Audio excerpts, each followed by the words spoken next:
Before you read, Harem. 1. Amy Harrison. 2. Beth Green. 3. The romance will take time to build up, it won't happen in a few chapters.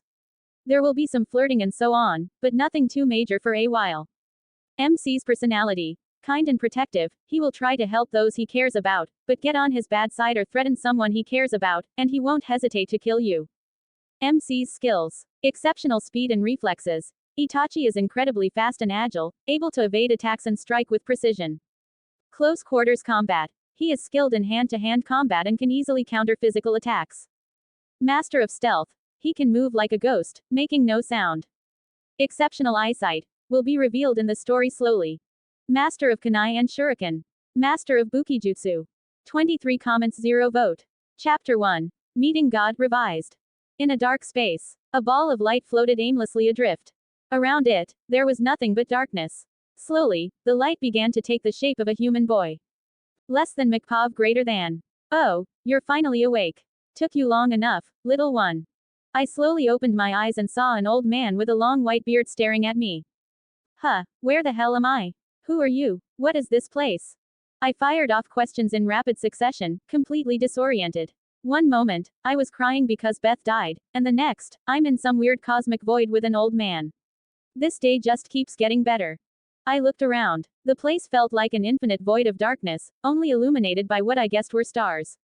Then it hit me. I'm dead, aren't I? I asked slowly, still trying to make sense of everything.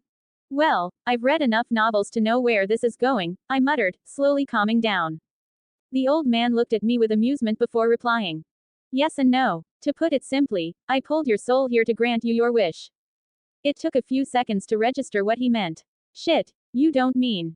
He nodded. Yes, I will send you to the world of the Walking Dead so you can try to prevent the deaths of the characters you loved. He looked way too pleased about sending someone into a world where a single scratch could kill you.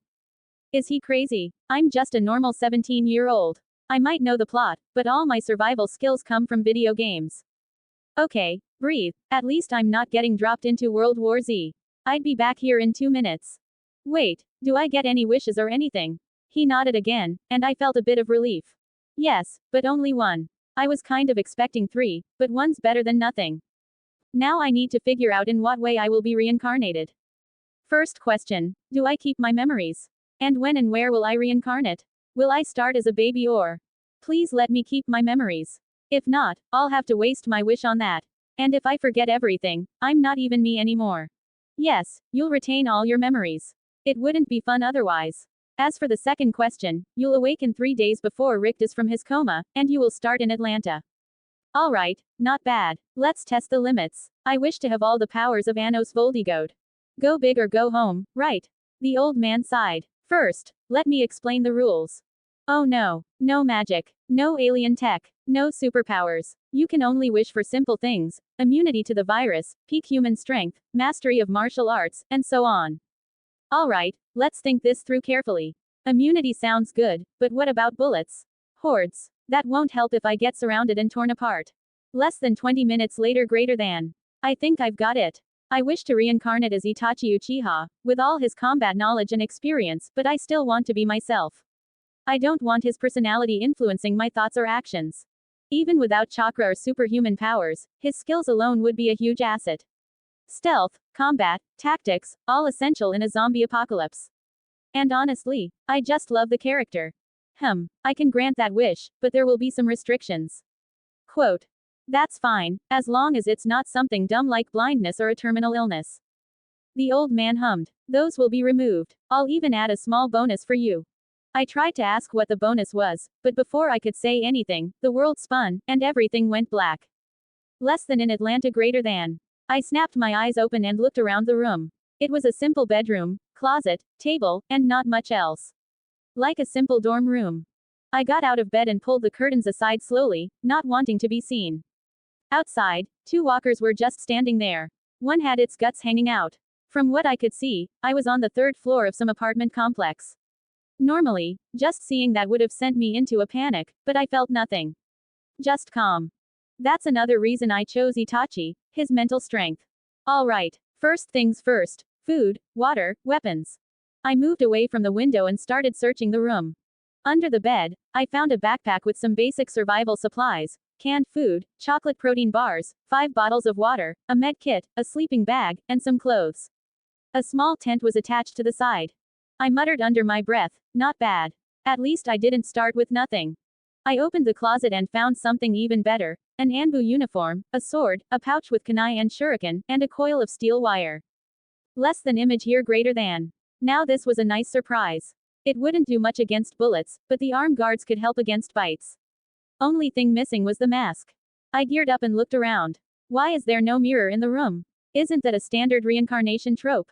I sighed and kept searching. I drew a kunai for safety. It was better than swinging a sword in a tight space. I approached the door and pressed my ear against it. Nothing. Still, better safe than sorry. I opened it quickly and stepped back, ready for anything. But nothing happened. I cleared the apartment silently. Once I was sure it was empty, I made my way to the bathroom.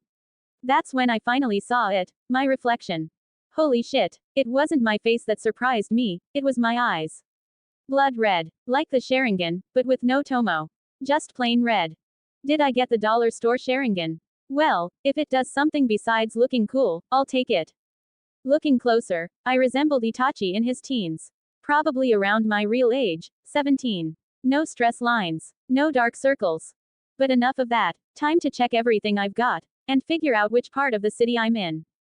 I laid everything useful I could find on the floor. Inventory. 10 kunai, 20 shuriken, 1 Anbu blade Tatsuka, 10 meters steel wire, 1 Anbu armor set, 5 days worth of food and water, 4 sets of normal clothes, 1 sleeping bag, 1 small tent, 1 med kit. Good. This'll last me a while. I packed everything and sat on the bed, deep in thought. This body didn't come with memories, just the skills. And damn, the skills felt real. Like I'd trained since birth. I'm not even sure I'd hesitate to kill a human now. That's scary. But in this world, the real danger are the humans. Time to make a plan. First, figure out where I am. If I can track Rick down, I might be able to join the group. My plot knowledge is my biggest advantage. But if they don't trust me or if this world isn't identical to the show, I will go on my own. I want to save people like Amy, Sophia, T-Dog, Beth, and Glenn. But I won't die for strangers. And then there's Lori. The drama she caused nearly tore everything apart. Honestly, I don't like her. I get that she felt guilty, but blaming Shane for everything. Please. Could I kill her to stop the fallout between Rick and Shane? Maybe. But I don't know when she got pregnant.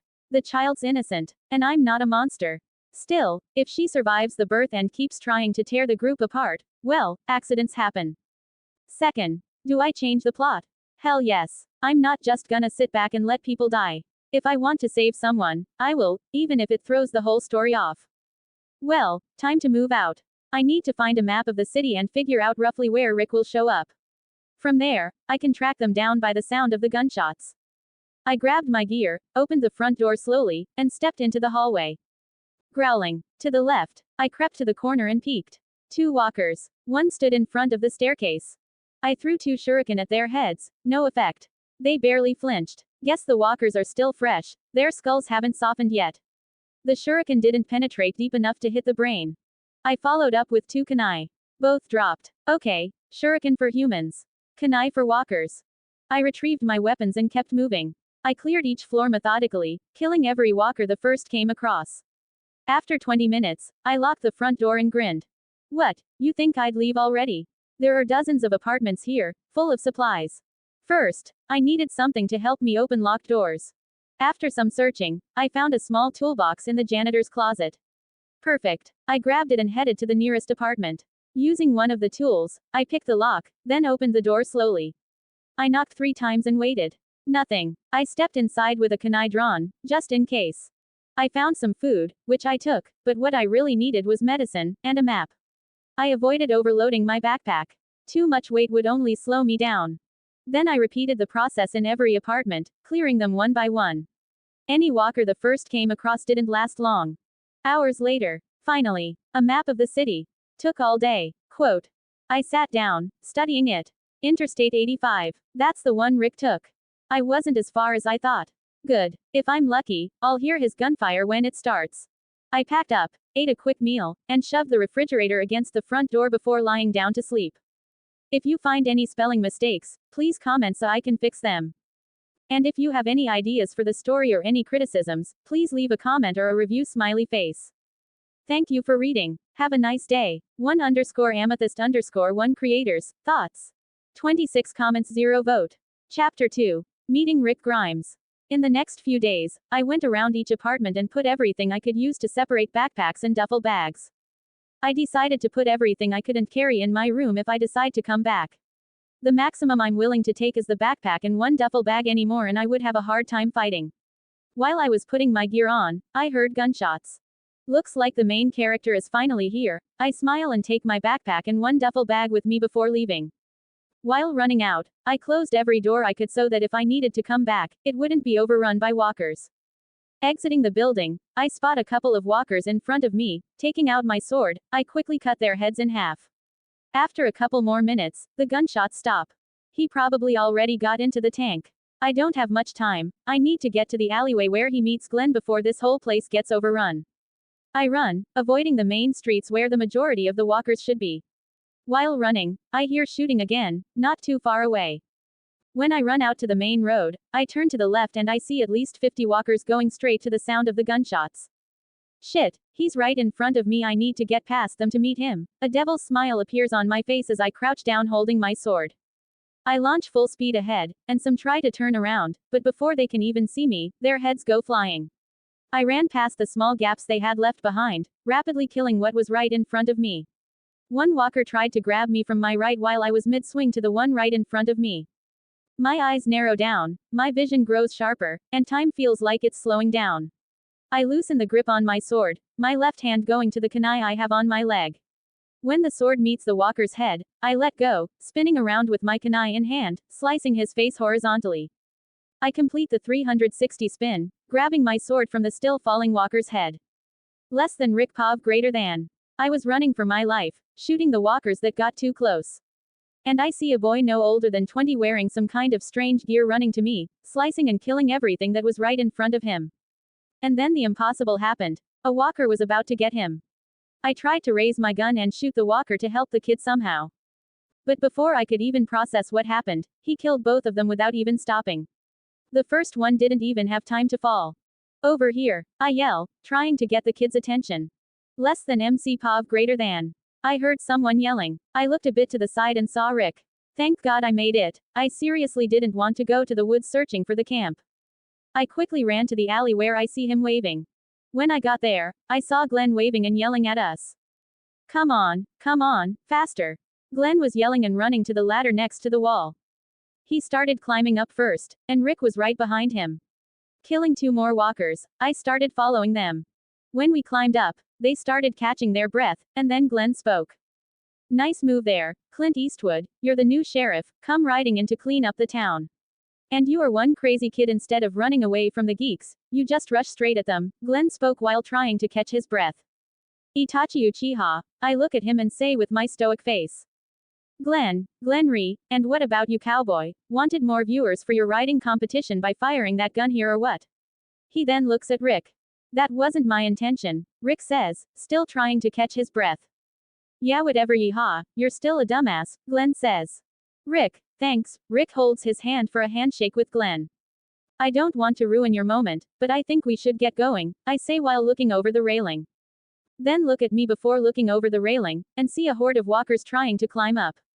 Oh no, Glenn says. He then looks up the ladder leading to the roof. Before speaking. On the bright side, it'll be the fall that kills us, I'm a glass half kind of guy. He then starts climbing, and we follow closely behind. So the plot is the same, nothing seems to change, and they even look like the actors. That's good, that means they should act the same as in the TV show. When we get to on top of the roof, Rick turns to me and asks. Hey, Itachi, was it? You okay there, kid? He asks with some clear concern in his voice. Yeah, thank you for helping me out there, I say while slightly bowing my head. But what were you doing down there instead of running away? You ran straight to them, Rick asks, a bit confused. Why would anyone do anything so dangerous? And what's with the getup? You're a samurai or something, Glenn says while snickering silently. No, a ninja, I say, shutting them both up real fast.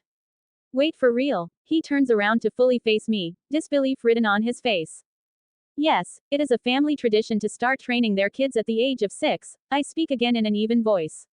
It is better to tell them from the start what I'm capable of, so they will stop treating me like a clueless kid, and it could get more people to listen to me. It would also help to cover why I'm so skilled with a blade. They were shaken by what I said. Rick asks, unsettled by what he just heard. What were they even teaching you at such a young age? Rick asks. Everything that you would need to kill someone, I say. That's insa.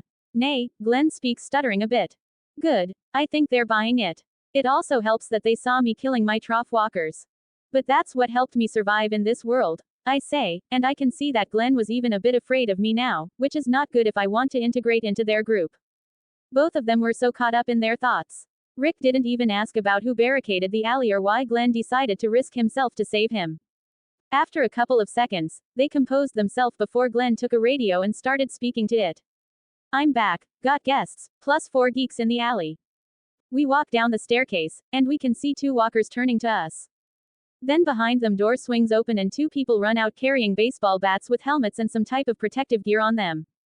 I quickly take out 2 kunai and throw them at both the walkers before they can even take a swing. All 4 of them just stopped in their tracks, frozen, not sure what had just happened. I slowly walk down the last couple of flights of the stairs before going to the walkers and retrieving my kunai. I turn to Rick and Glenn and ask, "You're coming or what?" They shake off the shock, and all of us run inside. Before Rick can even say anything, Andrea grabs him and pushes him against the wall, pulling her gun out. "Sanfa bitch, I should kill you," Andrea says, pointing the gun right at Rick's head. "Just chill out, Andrea, back off," says Morales. "Come on, ease up," Jackie says to Andrea. "We're dead because of these 2 stupid assholes," she says while turning her head to me. "I don't even have a gun, he's the one who has been shooting here," I tell her calmly while leaning against the wall right next to Rick. "Sorry, Rick, I don't want them to think I'm an idiot." She gives me one final look before turning back to Rick and pulling away from him, tears falling on her cheek. "We're dead, all of us, because of you," Andrea says while looking at Rick. Rick looks around confused. "I don't understand," he says, confused. I look at him. "With your shooting, you likely drew half the walkers in the city." Morales takes his arm and drags him while speaking. "Look, we came into the city to scavenge supplies, you know what the key to scavenging is. Surviving, you know, the key to surviving. Sneaking in and out, not shooting up the streets. We came to the clothing store, and we looked at the glass doors. There, we saw dozens of walkers trying to break in. I could kill them all if I tied the steel wire around the door frames, they would just cut themselves in half trying to get in. But if more start showing up, this place would get overrun. Better not risk it, and I'm not sure the others could survive or how good the wire would hold up." T-Dog walks up to Rick. "Get the picture now, you just rang the dinner bell." I look around, deciding to speak up. "Look, everyone, let's just calm down. There are multiple ways we can get out of here. I was in Atlanta from the start of the pandemic, it's not the first time I'm in a situation like this," I try to sound as convincing as possible. They all turn to me, a bit of hope rekindling, but still skeptical of me. And then we hear the glass cracking. I turn around and see a walker holding a rock and slamming against the glass. Holy shit, that's right, there were some special cases like these, where walkers would play dead or when Jenny tried to open the door by twisting the doorknob. Is it just the world following the story, or are there some walkers with some intelligence? They all get scared and run a few steps back, and Andrea turns to Rick. "The hell are you doing up there anyway?" Quote. Rick looks back at her. "Trying to flag the helicopter." T-Dog speaks up. "Helicopter? Man, that's crap, there's no damn helicopter." Jackie turns to Rick as well. "You were chasing a hallucination, imagining things, it happens. Wait, can it be the same one that the governor's men find? I should have paid more attention to the show." Before Rick can respond, I chime in. "No, there was one, that's how I found Rick and Glenn, I was following its trail, well I'm 80% sure it should be the same one and not some hallucination." Before we can continue talking about it, Morales asks T-Dog. "Hey T-Dog, you tried that CB. Can you contact the others?" Quote. Rick looks at both of them. "Others, the refugee center." Quote. Jackie looks at Rick. "Yeah, the refugee center, they got biscuits waiting in the oven for us." T-Dog speaks up. "We got no signal, maybe the roof. And it should happen any second now. Bang, and that's Merle Dixon for you, 0 fucks given." "Oh no, was that Dixon?" Andrea says before quickly leaving the store. We quickly follow her to the roof. Morales runs in first, shouting at Merle. "Hey, Dixon, are you crazy?" Quote, I know how this will play out, so let's just end it quickly. I could just kill him, but then they will have no reason to go back to the city to retrieve the guns. I silently move behind him while he is arguing with T-Dog. Getting behind him, I put a kunai against his throat. You move, you die, make a sound, and you die. If you understand, close your eyes. I say it in the coldest tone I can. 14 comments 0 vote. Chapter 3. Leaving Atlanta. Rick still decided to handcuff Merle to the metal pipe for everyone's safety. That's good because I didn't want to be the one to do it. And he didn't protest much. Don't know if it's the drugs calming him down right now or having a blade that almost slit his throat that calmed him down. T-Dog was trying to reach the camp while everyone else was thinking about how to get out of this mess. Then Glenn turned to me. Hey, Ninja Kid, you said about knowing how to get out of here. Quote. All of them gave me weird looks except Rick, so I just ignored them for now. Yeah, I was thinking we could use the sewers, but we wouldn't get far enough before we hit a dead end. They all turned to me, a bit confused. What do you mean a dead? Rick asks me. In every sewer, there are cages to prevent debris from clogging stormwater or wastewater systems. I tried to explain to them why it wouldn't work. Honestly, I just wanted to go to the camp and take a dip in the lake. I haven't showered in a while, and I'm covered in blood. Jackie chimes in. He's right, there should be cages every 98 to 492 feet. T-Dog walks up closer to the group, putting the radio back. Any luck contacting the others? Andrea asks with a hopeful tone. T-Dog shakes his head negatively. No, he says while sliding against the wall to the ground.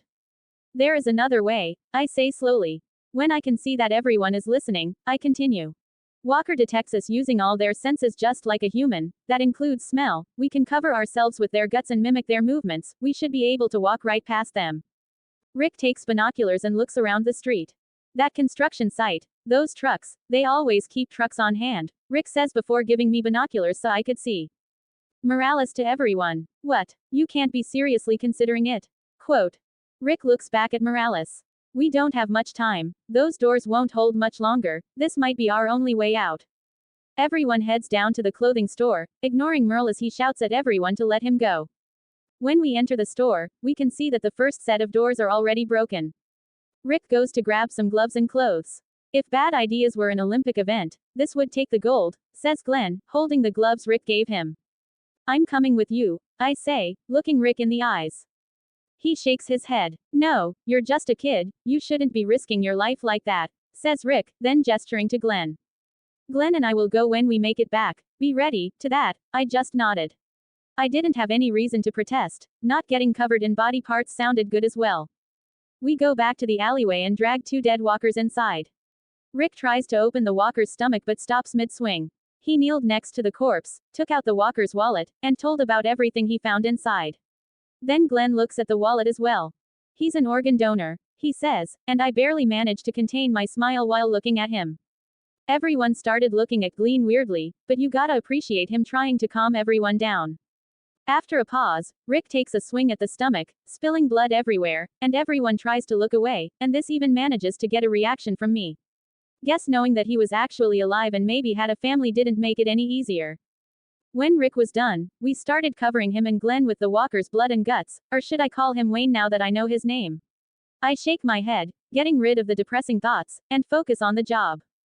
This is really bad, Glenn comments with closed eyes, trying not to look as he's being covered. Think about something else, puppies and kittens, Rick says, trying to distract Glenn. Dead puppies and kittens, says T-Dog in a deadpan voice. Then Glenn started puking immediately. Was it because he couldn't hold it in anymore? Or was it because of the puppies and kittens? After we cover them, T-Dog asks Rick. What do we do about Merle? Rick takes out the keys and hands them to T-Dog. Rick takes the axe and walks out with Glenn. And we go to the rooftop to observe the situation. On the rooftop, T-Dog tries to contact the camp while still arguing with Merle. Andrea, Morales, and Jackie are looking at the street, trying to spot Rick and Glenn. I look at the sky, trying to figure out if they will make it on time before it starts raining. Then I look back at the street, I can see that they are near the fence, and there's plenty of time left. I slowly exhale, calming myself down. I was waiting to see if, with me saving them a bunch of time with Merle and avoiding the sewers, it would still rain ahead of schedule. When they finally get in the car and turn the engine on, all the walkers start coming straight at them. Andrea starts freaking out as she sees the driving away from them. They're leaving us, she says without taking her eyes off the car. What? Meryl asks, not being able to see anything still chained to the pipe. I look down at the street before speaking. No, they are not. If they drove straight here, they would lead all the walkers straight to us. We would have no chance getting out from here. I try to calm them down. Andrea turns to me. So they will just leave us here to save themselves? She asks, clearly not fully listening, and shaken up by the situation. No, if I had to guess, they will try to make a distraction so that the truck could get here safely. I looked back at her, speaking calmly, trying to calm her down. Then Glenn's voice came from T-Dog's walkie-talkie. Guys, go down to the store and get ready. Quote, we grab all our bags and run to the first floor. I can hear Merle begging to be released, but I decide to leave it up to fate. If T-Dog does release him and they have no reason to come back here, we wouldn't get the duffel bag full of guns, but we could always get more guns near the CDC. We get down to the first floor, and we hear Rick's banging and telling us to open up. Moving quickly, we lift the gate just as T-Dog gets to us. When all got in and Rick started driving away. While everyone was trying to calm down and catch their breath, T-Dog spoke up. I dropped the damned key. Does it make me a bad person that I'm happy about it? I could have saved him and gotten him on our side. He would be a major asset to survival, together with Daryl. But I didn't, mainly because I just didn't like him that much. No, I'm overthinking it again. Going from just a normal 17-year-old to someone who can take a person's life with just a flick of his wrist doesn't help much. I can see Andrea looking around the truck before asking. Where is Glenn? Quote, leave your thoughts about the chapter, what you liked or didn't, and what you would want to see in the upcoming chapters. And thank you for reading. 1_amethyst_1 creators, thoughts. 8 comments 0 vote. Chapter 4. At the camp. We finally arrived at the camp. And I'm just ready to go to bed. Today was too mentally exhausting for me. Morales looks at Rick and me. Come meet everybody, he says, stepping out of the car. Andrea climbs out, her voice breaking as she calls out. Amy. Quote, I hear both of them crying, their voices trembling as they cling to each other. Relief, grief, and joy all at once. Hey, helicopter boys, come out, Morales calls out to us again. We step out of the car and start walking towards the group. I glance at Shane, focusing on him for a moment. Relief and happiness flash across his face, but they fade just as quickly, replaced by guilt and regret. I wonder if I can keep him alive. Maybe, if I could somehow redirect his obsession with Lori towards Andrea or someone else. Out of everyone here, Shane adapted the fastest to this world. Maybe only Daryl is on his level when it comes to survival. Dad, Carl's voice cuts through my thoughts as he runs straight into Rick's arms. I turn my gaze from Shane to Lori. I wonder how she'll react. Will she hesitate? Feel shame? Rick walks up, still carrying Carl, and wraps one arm around Lori. They embrace like a family reunited, like nothing ever broke. It might have even made my new self smile, if I didn't already know how all of this plays out. When Lori looks at Shane, her eyes harden, full of disgust. How fast people change. Just minutes ago, weren't they sitting together, smiling and joking? Then I notice Glenn walking up to me. Let's go, I'll show you around the camp, he says casually. I simply nod and follow, taking my bag in hand and slinging the backpack on my shoulder. Then I take a quick glance around the camp. The camp is a mess. Completely unorganized, just Dale on the RV acting as a lookout, and that's it. No real barriers, no fallback plan. No wonder they were so unprepared when the walkers hit this place. Most of them haven't even killed a walker. Probably 90% are still clinging to the idea that someone will come and save them. Amy's pav. I'm still holding Andrea, barely holding back tears. I don't know how long I was waiting, how many hours I spent thinking she was gone. But now she's here, alive. I hear more voices behind her. I look up, just for a second, and that's when I see him. Quiet, dressed in dark clothes, with some kind of protective guard strapped around him. A sword strapped across his back like it belongs there. He doesn't talk, doesn't smile, just walks a step behind Glenn, eyes sharp, unreadable. He barely glances around the camp. Like he's already measured everything, everyone, and filed it away. Like he's not even surprised to be here. Cool, mysterious, a little scary, and, okay, kind of hot. I lean closer to Andrea and whisper. Who's that guy with the sword? Quote. She follows my gaze. That's Itachi. He came back with Rick, it was his idea that got us out of there. I watch him for a second longer as he disappears from my sight with Glenn. MC's POV. After the tour. This would be everything, and there's a lake down there where you can wash up. Glenn speaks, looking back at me. Thank you. I nod at him before leaving. I will need to set up some kind of traps around my tent. Maybe I could use a rope and some cans that could wake me up if a walker gets close. I know the horde will appear on Amy's birthday. But I'm not gonna put my life in the hands of a plot that might not even go the same way. First let's get cleaned up. I'm still covered in blood. I start removing my protective gear and weapons, keeping only the kunai holder on my left leg. After a short walk, I arrived at the lake, a breathtaking sight with crystal clear water, completely encircled by towering cliffs. I was momentarily stunned. No TV screen could capture the beauty of this place. Less than image here greater than. Looking around and seeing no one. I set my spare clothes on a nearby rock and stripped down to my underwear. Taking out the kunai and placing it on the gravel a bit closer to the water. Not wanting to risk any rusting by taking it with me. Before entering the lake, I look at my stomach. Was Itachi always this muscular? Quote. Honestly, it would explain the strength and speed. It would be weird if a skinny guy managed to cut open a walker's face with just a knife. Less than image here greater than. After getting out of the water, I dried off with a spare towel and changed into clean clothes, black cargo-style pants and an oversized black hoodie. I strapped the kunai pouch back onto my leg. I looked more like a model than someone trying to survive in this fucked up world. Less than image here greater than. As I walked back to the campsite, I noticed people staring, mostly women. And Shane, well, he was being Shane, eyeing me like I might stab them in the back at any moment. I returned to my belongings and began setting up the tent when I heard light footsteps approaching from behind. I turned around and saw Amy walking toward me. When I fully turned to her, she spoke.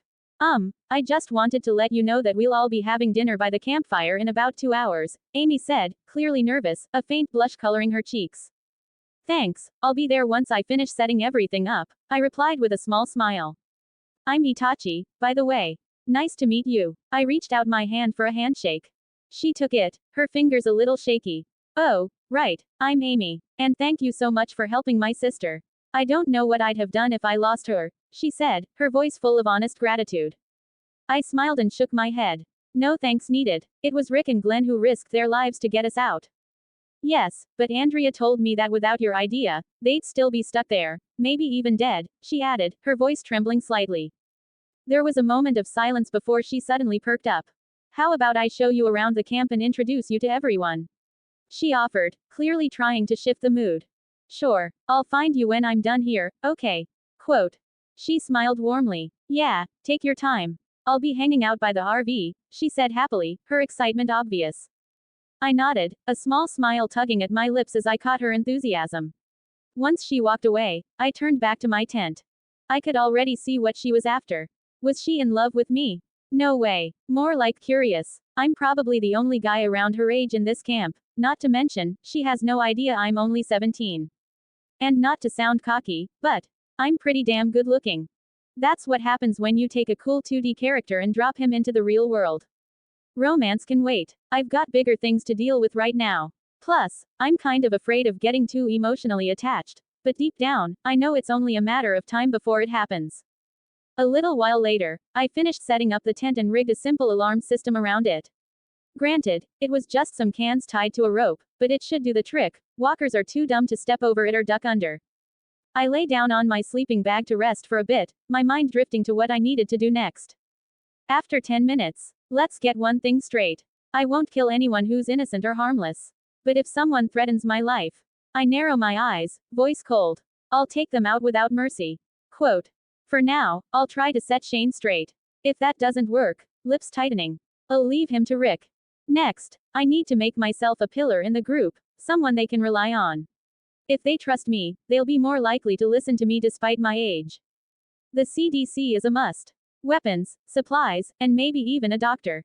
If I can get him on our side, that'd be a huge win. A real doctor could change a lot. Herschel's next. Another medical mind in the group means more stability. I can't afford to put all our hopes on just one doctor. I need to make sure we meet him, one way or another. I'm not leaving it up to chance. I should also start training, keep up the exercise. I might have inherited this body's strength when I got reincarnated, but that doesn't mean it'll last forever if I slack off. Can't afford to get careless. And I need to stop thinking I'm untouchable. That walker got too close. I didn't even have a plan if I ended up on the wrong street.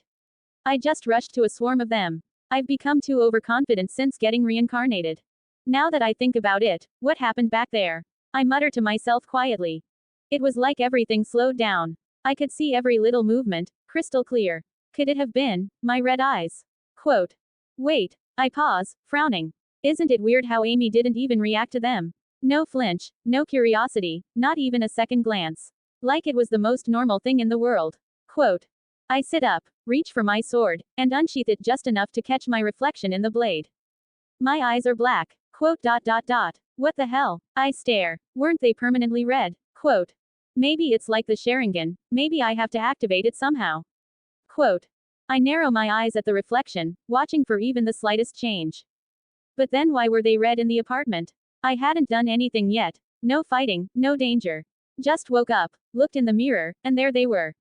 Quote. I let out a quiet breath, leaning back slightly. And when I was testing all my skills on those walkers, nothing happened. No slow motion, no clarity, just normal. Quote. So what triggered it during that fight? Quote. Maybe it's adrenaline, danger, something in the moment. I mumble under my breath. I focus hard on my reflection. I try narrowing my eyes, tensing my body, replaying the fight in my head, the walker lunging, the swing, the kunai. Nothing. Come on. I whisper, trying again. And still nothing. I exhale, frustrated. So I can't control it yet, or maybe it only shows up when I actually need it. Quote. I glance at the blade again.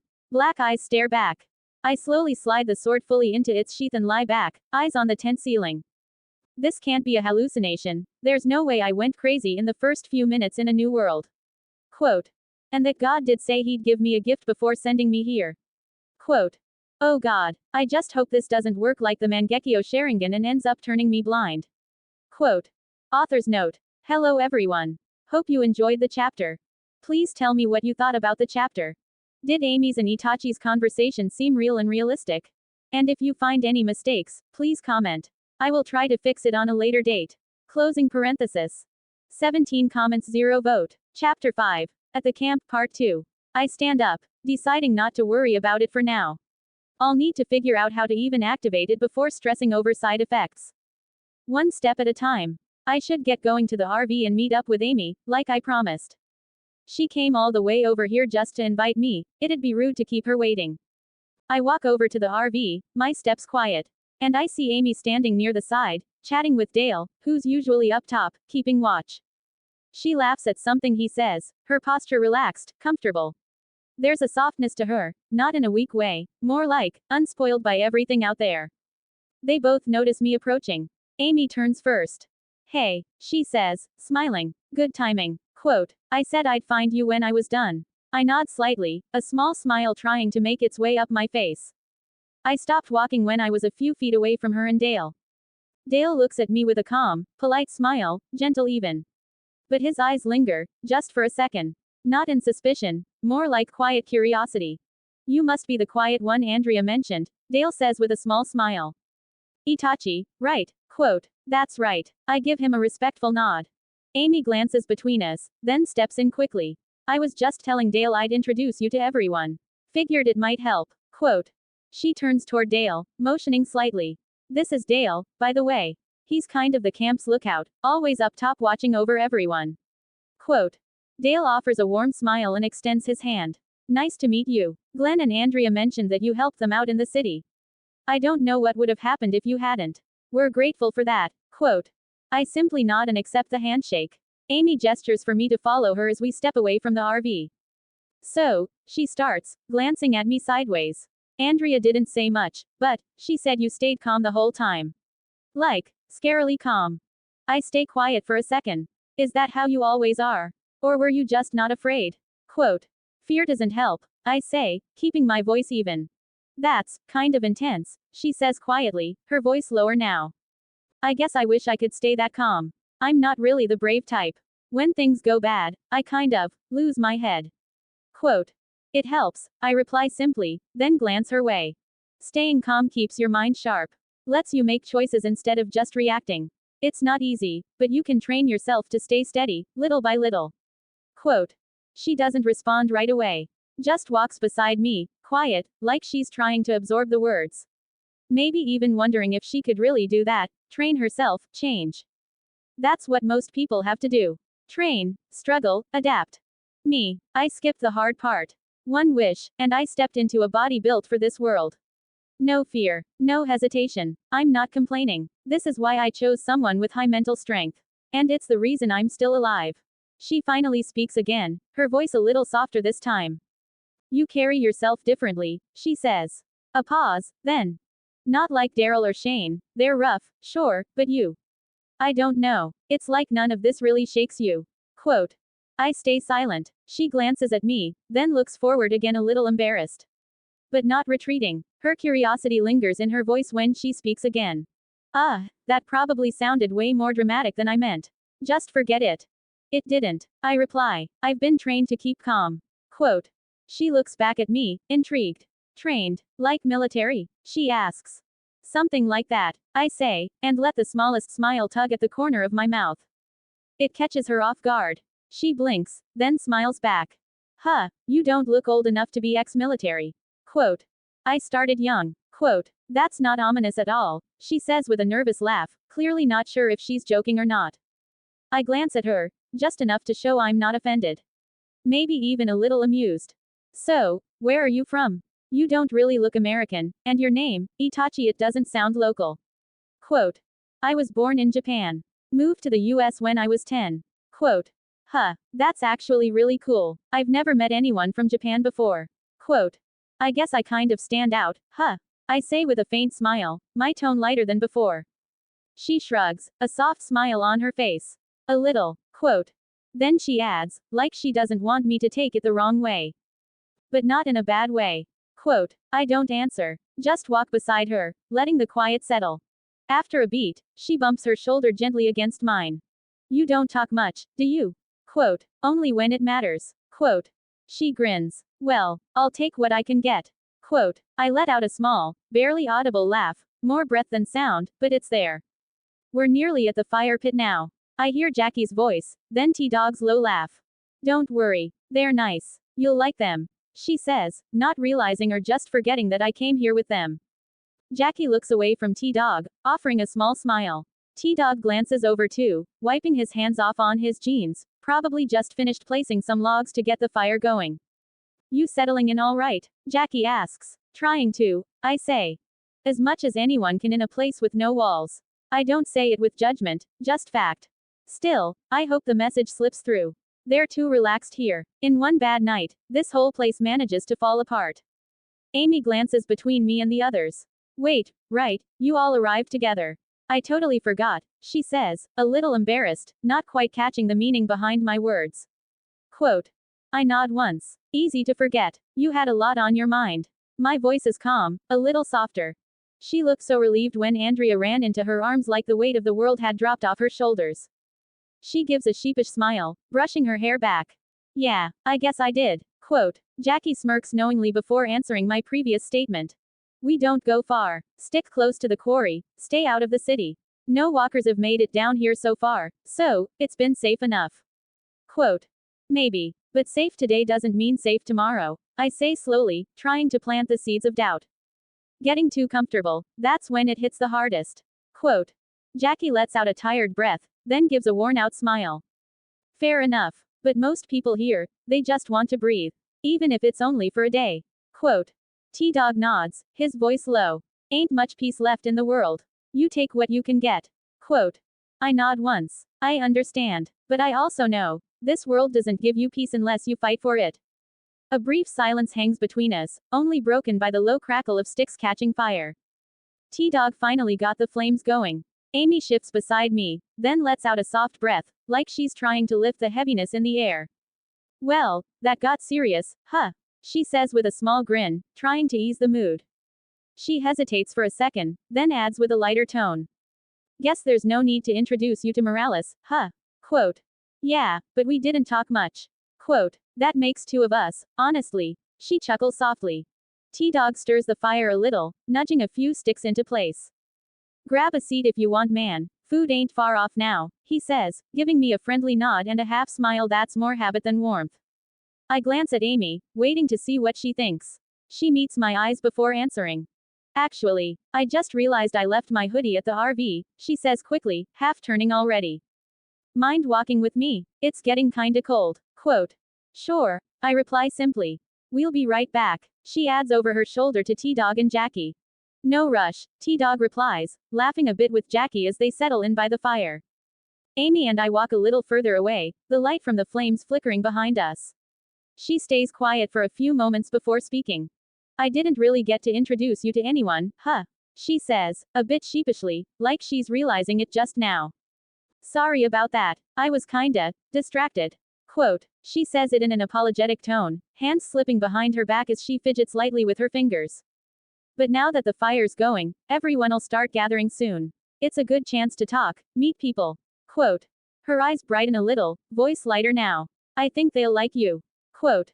She hesitates for a beat, then adds in a lower, more cautious tone. Well, most of them, anyway.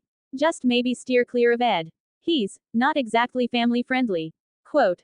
She says it with an awkward little shrug, like she's trying to downplay something she doesn't really want to get into. I nod slightly, filing the name away. Got it. I'll keep my distance. Quote.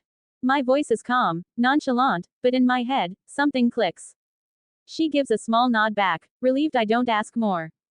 Ed, I'd honestly forgotten about him. Just another minor character from early in the story. Yeah, now I remember. And when the camp eventually burns, I won't be wasting my time saving him. And if the walkers don't get the job done, I will. Small time skip. We walk in easy silence towards the RV. Amy slips inside for a moment and comes back with a white hoodie, putting it on and rubbing her arms like she's shaking off the cold. We don't rush to head back. The fire crackles in the distance, but out here it's quieter. Calmer. She asks if I've always liked the quiet. I say I don't mind it. She tells me a few stories about her and her sister, pranks they pulled when she was a kid, how Andrea used to sneak snacks into movie nights and always blamed Amy when they got caught. I listen quietly, letting out small chuckles from time to time, the soft sound of her laughter filling the space between us. Simple words, small talk, but it fills the space between us without feeling forced. By the time we return, more people have gathered around the fire, chatting in small groups. Amy walks a step ahead, pulling her hoodie tighter. She catches Andrea's eye and gives a little wave. I hang back slightly as we approach. Rick's voice is the first thing I hear, low and uncertain. Disoriented. I guess that comes closest. Disoriented. Fear, confusion, all those things, but disoriented comes closest. Quote. He says, sitting and hugging both Lori and Carl. We find a spot near the fire, and I sit down beside the others, quiet but present. Amy settles next to me, tugging her hoodie sleeves down over her hands like she's trying to hold onto a little warmth. To her side, Andrea sits with her knees pulled in close. Dale responds softly to Rick, like he's quoting a scripture. Words can be meager things. Sometimes they fall short. Quote. I catch the look in Rick's eyes. Hollow, like someone still trying to wake up. The group is quiet for a moment, the fire crackling softly in the center. Then Morales shifts his weight, glancing over at me. You been on the road long? Quote. His tone's casual, more curious than intrusive, like he's just trying to include me. I answer simply, no, I've been in Atlanta since the start of the outbreak. Quote. That gets a few looks, most of them surprised. Shocked, even. Atlanta wasn't just dangerous. For someone alone, staying there long enough could be a death sentence. Glenn leans forward slightly. Seriously, you've been in that hellhole the whole time on your own. Quote. I nod once, keeping my tone even. Wasn't much of a choice. I stayed ahead of the worst of it. Kept low, moved smart. Quote. Glenn lets out a breathy laugh, shaking his head. Yep, kept low, moved smart, says the guy who charged a walker horde with nothing but a sword, some knives, and a death wish. Quote. That earns a few reactions. Dale lets out a soft chuckle, shaking his head like he's heard enough crazy for one day. Morales raises his eyebrows, part impressed, part unsure. Amy looks over at me with real concern in her eyes. Carl, hearing that, stares at me like I just stepped out of a comic book. Even Andrea looks up, surprise flickering across her face. And Shane, he shifts slightly, arms crossed, studying me with a hard-to-read expression. Not smiling, not frowning, just watching like he's trying to figure out whether I'm a danger, an asset, or both. I just offer a faint shrug. Nearby, Ed puts another log on his fire. Shane doesn't miss it. Hey, Ed, you wanna rethink that log? He calls out, with a firm voice. Ed grumbles, eyes still shut. It's cold, man. Quote. Shane doesn't respond right away. The silence stretches. Around the fire, everyone shifts uncomfortably. Carol wrapped her arms tighter around Sophia. Then Shane speaks, his voice calm but cutting. The cold don't change the rules, does it? Keep our fires low, just embers so we can't be seen from a distance, right? Quote. Ed opens his eyes and lifts his head, staring directly at Shane now. His tone sharpens, louder, with a bitter edge. I said it's cold. You should mind your own business for once. Quote. Shane gets up and walks over to Ed's. Hey, Ed, he says, voice lower now, the warning clear. Are you sure you want to have this conversation, man? Quote. No one moves. A few people exchange glances with each other, nervous, uncertain. Ed looks away from Shane and over to Carol, his gaze cold and indifferent. Go on. Pull the damn thing out, he snaps, louder now, more aggressive. Go on. Quote. Carol flinches, preparing to stand up. Just as she starts to rise. I stand. Amy stiffens beside me, eyes darting to my face, uncertain, nervous. She doesn't say anything, but the question is there, what are you doing? I don't look at Ed. I don't say a word. I pull a kunai from my pouch in one fluid motion and drive it into the burning log with a sharp thunk. Without pausing, I lift the blade with the embedded log and, with a sharp movement, send it tumbling away, detaching it from the kunai as embers scatter across the dirt. Then I turn and sit back down, without saying a word, putting the kunai back. When I glance Carol's way, she's already looking at me. Her eyes are wide but soft, grateful. She mouths a quiet thank you, and I nod once. Sophia clutches her mother's arm, watching everything. Shane exhales through his nose. Christ. Quote. He stomps out the remaining flames. He looks over at Carol and Sophia, tone gentle, careful. Y'all good. Quote. Carol nods. We're fine. Quote. Shane gives a tight nod in return, then turns back toward the others. As he passes me, his eyes flick to mine. No words, but he gives the smallest nod. Not quite gratitude, just acknowledgement. Then he offers a small, kind smile and a nod, grateful for what I did. Beside me, Amy leans in slightly, her voice barely above a whisper. Thank you, for helping her, she says, not looking at me, but I can feel the weight in her voice. I offer her a small nod, nothing more. Words aren't needed.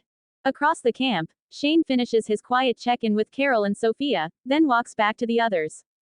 Their conversation picks up, low but intense. Dale brings up the obvious problem, Daryl Dixon. He's not back yet, but when he finds out they left his brother Merle handcuffed to a rooftop, things could get ugly. T-Dog admits he dropped the key and takes the blame, but Rick immediately claims responsibility for cuffing Merle in the first place. Glenn tries to keep things calm, pointing out that the group needs to present the truth carefully, especially considering race and how Daryl might respond. T-Dog refuses to dodge it, standing firm, while Amy, sitting quietly beside me, suggests the group could lie to soften the blow. The conversation at the fire deepens, voices low but heated. Andrea doesn't sugarcoat it. Merle was dangerous, reckless, and someone had to act. She backs Rick's decision, saying it wasn't anyone's fault but Merle's. Dale isn't convinced. He warns the group, telling Daryl that won't lead to a calm conversation. When he comes back from hunting, they'll have their hands full. T-Dog finally says it straight. He ran because he was scared, he owns up to it. But he also chained the rooftop door behind him. The staircase was narrow, and with the chain and padlock, it might be enough to hold the walkers back. Andrea pushes back a little, frustrated. But T-Dog doesn't flinch. His point is clear. Merle might still be alive. Still handcuffed. Still waiting. Author's note. Hey everyone. Hope you enjoyed the chapter. This one focuses more on character interactions and gives a glimpse of what Itachi is like from the outside, how he sounds to others, how he moves, without hearing his inner thoughts or monologue. Feel free to share your thoughts. Did the characters feel real to you? Was Amy portrayed accurately and in character? If you have any suggestions for future scenes or interactions, I'd love to hear them. Also, if you spot any mistakes, don't hesitate to comment. I'll try to fix them later. Thanks for reading. 19 comments 0 vote. Chapter 6. Preparations. After we finished eating and talking, we all returned to our tents. While walking Amy back to the RV, I could feel Andrea's piercing gaze on my back, watchful, protective, making sure I didn't try anything I shouldn't. We said our goodbyes and tucked in for the night. Less than morning greater than. I slowly wake as the sun begins to rise.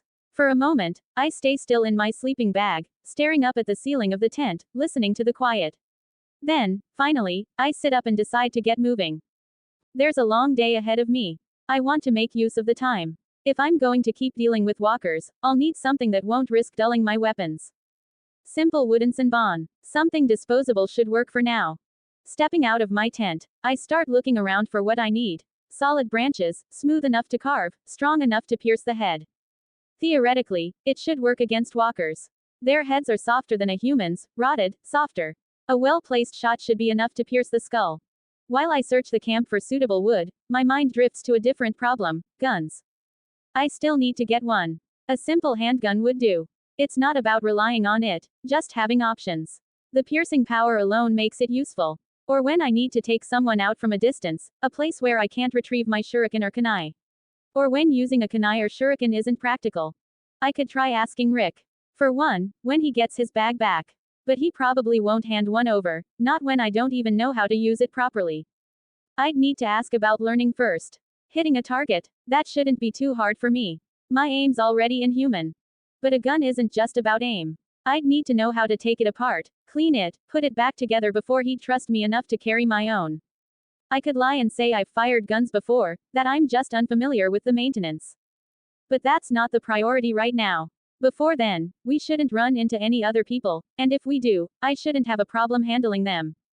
I finish gathering all the suitable sticks for Senbon and make my way back near my tent. I sit on a nearby log, setting the sticks beside me. I pull out the kunai from my holster. I shave the bark down, smooth the edge, taper the point. One stick at a time. Simple work. Steady hands. No rush. After 30 minutes of carving, I end up with 10 Senbon, only 3 of which are actually usable. Well, better than nothing. I shouldn't have expected this to be that simple. Less than Rick Pov greater than. I open the zipper slowly, trying not to wake Lori or Carl before stepping out of the tent. That's when I see him. Itachi. He's sitting on a log not far from the tents, a pile of thin branches at his side. He's carving quietly, focused, like he's done this 1,000 times before. No wasted movements. He said he was trained to kill. Started young. Some kind of ninja background, though the kid never threw the word around himself. Just said it straight, calm, casual, like it was nothing new. Honestly, I don't fully believe his story, but he gives no reason to doubt it either. The way he moves, the way he talks, he sounds like a war veteran. Not to mention those knife skills, they're from someone highly trained. I haven't seen anyone that good with a blade before. But even then, I can't really consider him dangerous to us. He saved our lives. If not for him, I might have never seen Lori and Carl again, and for that, I'm forever grateful. And the way he stepped in to protect Carol yesterday. And besides all that, he's still a kid in my eyes. I shake my head, trying to push the thoughts away. Thinking in circles won't change anything. He's here. He saved us. That's what matters. I decide to approach him. Morning, I say casually as I walk up. He doesn't flinch or look surprised. Just finishes checking one of the sharp, needle-like things he carved before glancing up at me with a small nod. Morning, he replies, calm, steady. I glance down beside him. 2 thin, sharpened sticks sit neatly to the side. The rest, broken, splintered, lie scattered among wood shavings. He's holding the third one in his hand, turning it slightly between his fingers, maybe even judging the weight. I nod toward the sharpened ones next to him. What are those? There's a trace of confusion in my voice. I've never seen anything like them. Senbon. Throwing needles, he replies, voice sharp and to the point. Throwing needles. That's not something I expected to hear this morning, especially not ones made out of wood. They're long, sure, but they look fragile. Hard to believe anyone could throw one hard enough to pierce a walker's skull. They're weapons? I ask, voice light with surprise. Yeah, he says simply, placing the needle beside the other 2. Not ideal. Just something I can afford to lose. Quote. I watch him for a second longer, then glance at the finished set. You really think those'll work? I ask. Not in doubt, just the honest kind of curiosity that comes from seeing something unfamiliar. He gives me a small nod. If thrown right, he says. They're not strong, but with enough force, they'll go through the eye. Into the brain. That's all it takes. He pauses. But I still need to test it. Haven't tried them on a walker yet. He doesn't say it like he's nervous. Just a matter of fact. Like it's part of the process. I open my mouth to respond, but nothing comes out. What do you even say to that? He looks younger than Glenn, but when he talks like that. Haven't tried them on a walker yet. Like it's nothing. Like he's talking about taking out the trash or tying his shoes. Kid doesn't talk much, but everything he does says plenty. Not even 24 hours have passed since we got back from Atlanta, and already he's set up a perimeter around his tent, helped Carol without hesitation, and now he's making weapons out of sticks. None of it loud, none of it for show. Just quiet action, like he's always preparing for the worst. Let out a slow breath, then say, I'm gonna grab a bite before the day really starts. You want me to gran you something? Quote. He looks at me before responding. No, thank you, I'll eat later. He offers a kind smile. I was momentarily stunned when he smiled like that. He almost seemed to turn into a different person, shifting from dark and mysterious to a kind, older brother vibe. I should try introducing him to Carl. When we got back to our tent, he wouldn't stop asking questions about him. Well, I guess any kid would get excited when he hears that someone is practically a real-life ninja. Remembering the conversation I had with Carl, I let out a light chuckle. He looks at me, a bit confused by the laugh, but I don't comment on it. Well, good luck on your Sinbon. I say, the last part trying to remember what they're called. Sinbon, he is smirking at me. Yay, good luck on your Sinbon, I respond by emphasizing the last part. But on a serious note, if you need anything, don't hesitate to ask. I owe you at least that much. For helping me out, I say it in a firm voice so he understands I'm serious. After he nods, I start walking toward the center of the camp, giving a slight wave of my hand back to him. Less than MC Pov greater than. After Rick leaves, I clean up the area, clearing away the stripped bark and tucking the finished Sinbon into a small pouch. Then I head back into my tent to grab a pair of sweatpants, figured it's time to get some exercise in. I step inside and slip off my jeans, pulling on the sweatpants instead strapping back the kunai holder to my leg. The hoodie comes off next, leaving just a plain black compression shirt clinging to my frame. Exiting my tent, I head off into the woods, far enough from camp not to be seen but close enough to come back quickly if something unexpected happens. I start with stretches, my body moving on instinct. Then the training begins. Handstand push-ups, pull-ups on a sturdy branch, squats, kicks, knee strikes. Every motion clean, every breath steady. Each motion is precise to the millimeter. By the time I stop, sweat clings to my skin and the morning light is creeping higher through the clouds. An hour passed. Time to head back. Less than third person Pov greater than. The clouds hung low over the camp, casting everything in soft gray light. The usual morning bustle had picked up. The kind of slow rhythm that made the place feel almost normal, even if only for a moment. Rick made his way across the clearing, passing people, greeting them as they were going about their routines. Near the RV, Carol stood over a worn wooden ironing board. In her hands was an old-fashioned flat iron, the kind you had to heat by fire. The metal still carried a faint warmth from earlier coals, and she moved it carefully across Rick's shirt with gentle strokes. She looked up as he approached, and with a soft voice, she greeted Rick. Morning. He returned the greeting with a small nod. Morning. Carol set the iron aside gently, checking the fabric beneath her fingers. They're still a little damp. The sun'll have 'em dry in no time. Rick blinked, surprised. You washed my clothes. Quote.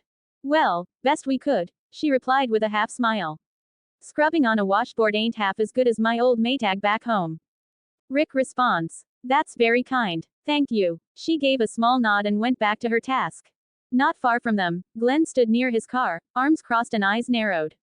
His Dodge Challenger was surrounded now by a few others. Look at 'em. Vultures, he muttered under his breath. Yeah, go on, strip it clean. Dale walks past him carrying a fuel container. Generators need every drop of fuel they can get. Got no power without it. Sorry, Glenn. Quote. Glenn let out a sharp breath, continuing to watch as his new ride got stripped clean. A little farther off, near the makeshift laundry line strung between two trees, Amy and Andrea carried wicker baskets filled with dirty clothes. Andrea led the way, while Amy lagged just a step behind, her eyes scanning the camp almost absently, finally speaking. Have you seen him anywhere? She asked, trying to sound casual, but the way her voice tipped upward at the end gave her away. Andrea didn't look back at first. Just smirked as she kept walking. You really got a thing for him, don't you? She said playfully, finally glancing over her shoulder, amusement clear in her tone. Amy nearly tripped over a root. What? No. Her voice cracked slightly with the rush of denial. Andrea stopped walking and raised an eyebrow. Amy lowered her head a bit, gripping the basket tighter. Her voice softened, almost a whisper. Yes. No. I don't know. I just want to get to know him better. Quote. Andrea laughed at her sister's flustered state before suddenly stopping. Her gaze shifted behind Amy, something catching her eye. Her expression changed from amused to interested, then to impressed. She gave a low, playful whistle. Now you don't get to see that often. Quote. Amy turned quickly, following her sister's gaze. Itachi stepped out of the woods, the branches parting slightly around him like he belonged to the forest. He was drenched in sweat, black compression shirt clinging to every cut and contour of muscle, chest rising with steady breath. Even from across the camp, it was clear he had just finished an intense workout. Less than image here greater than. Amy stopped walking, eyes wide and mouth slightly open. She stared, practically drooling and completely unaware of how obvious it was. Andrea turned back, biting back another laugh as she took in her sister's stunned expression.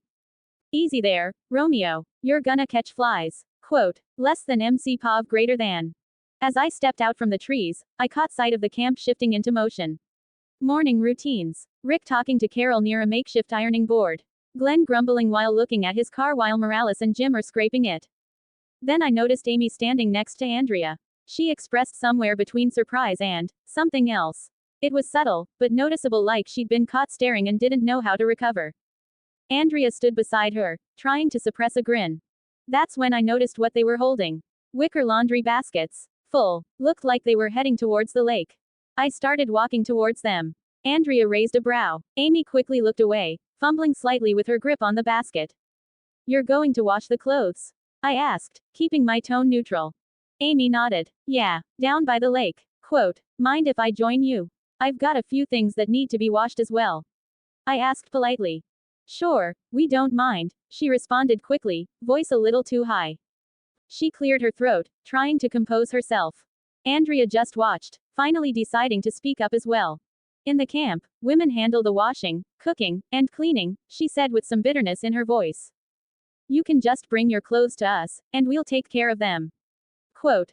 Amy immediately shot her a glare, the kind that could kill. I don't know if it's actually cute or scary that she's reacting to it that strongly. Maybe both. And for some reason, it stirred something in me. Not just amusement. Not just surprise. There was something warm about the way she stood up, not for me exactly, but because of me. It was not something I was used to, but I didn't mind it. Andrea raised her hands slightly, shrugging with a half smile. But hey, you can help if you want. No one's gonna blame you for pitching in. Just don't let Miranda see you, or you'll be joining us every time. Quote. I wasn't planning on helping. I just wanted to wash my clothes on a washboard with some soap. I wanted to correct her. But with Amy looking up at me with those puppy eyes, saying no suddenly felt a lot harder than it should. I nodded once. Well, guess I'm helping. Andrea's smile stretched wider, smug now. Great. Grab your stuff and meet us by the lake, she said like she'd just won a game I didn't know we were playing. She turned and started walking away without waiting for a reply. Amy nodded, smiling softly. See you there, she said, before following Andrea. With a little bounce in her step she clearly didn't realize she had. Then the realization hit me. She tricked me. She used Amy against me, didn't she? After changing out of my training clothes, I gather what needs washing, my spare clothes, what I slept in, even my Anbu gear. By the time I get there, Andrea and Amy have already reached the shallows. The baskets sit nearby, sleeves rolled up as they sit on plastic stools just above the waterline, hands deep in soapy water washing the clothes. I tried to make my footsteps louder as I approached, not wanting to overhear anything I shouldn't. Walking loudly, that's harder than I expected. This body moves in silence without thinking. Trying to undo that, to make noise on purpose, it's like telling myself to forget how to breathe. Andrea glanced over her shoulder, smirking. You made it. I was starting to think you'd bailed. Quote. Amy looked up from her scrubbing, a few strands of hair stuck to her cheek, and giving me a bright smile. We saved you a spot, she said playfully, nudging a small stool beside her. We just got started. Quote. I gave a small nod and set my bundle of clothes down beside the others. I rolled up my sleeves and sat down on the empty stool near Amy. She paused mid-scrub, her fingers lingering on the fabric before glancing over at me. Mind if I ask you something? Quote. I gave her a calm nod. Sure. Quote. She hesitated for a beat, then spoke again. What did you mean when you said you were trained? Like, some kind of military school or something? Quote. Andrea shifted slightly on her stool, pretending not to be interested, but the way she leaned in just a bit said otherwise. I shook my head. Not exactly. It was more like family training. Quote. Andrea raised an eyebrow. Family. Quote. I nod to her. Yes. In our family, it was mandatory to begin teaching children from a young age. Mostly in traditional Japanese weapons and martial arts. Quote. Amy blinked, confused. Wait, I read somewhere that Japanese people value their traditions, but I didn't think it was that serious. Quote. Andrea gave a slow nod, clearly surprised too. I clarified. It wasn't a national thing. Just our family. We come from a lineage that traces back to a ninja clan, if you could call it that. The training's been passed down for hundreds of years. Quote. Amy perked up, eyes lighting up. Wait, so you're a real-life ninja? Quote. I let out a low chuckle. Yes. Quote. Andrea blinked and turned to her sister, half flabbergasted. Amy, you can't be serious. That's the only thing you heard. Quote. But Amy didn't even hear her. The questions came fast. Is that why you always wear black? Quote. Have you ever done that thing where you catch flies with chopsticks? Is that actually possible? Quote. Wait, please tell me broom combat was a real thing. Quote. I answered simply, chuckling at some of her more ridiculous questions. Andrea tried to cut in once or twice, slipping in a question of her own, but Amy cut her off each time with another of her own. That back and forth carried on until every last shirt, sock, and scrap of fabric was rinsed and wrung out. Once everything was clean, we gathered up the baskets and started heading back toward camp. Amy walked beside me, still riding the energy of our conversation, her steps light and close. Andrea trailed just behind, quieter now, though I caught her shaking her head once, probably at her sister, or maybe at me. Arriving back at camp, we split up. Amy and Andrea headed towards the lines to hang the laundry, still talking quietly between themselves. I turned towards my tent, already shifting my focus. If the pattern holds, a walker herd will arrive tomorrow. I'll need to keep a close eye on both Amy and Jim. I was halfway to my tent when I heard it, Sophia and Carl screaming. I changed direction immediately, feet moving before my thoughts could catch up. I'd gotten so absorbed in the conversation with Amy, I actually forgot about the walker that was supposed to appear today. As I moved through the trees, weaving between the trunks, I caught glimpses through the gaps. The kids were safe, already hugging Lori and Carol. And the walker, it was hunched over a deer. Just like in the original story.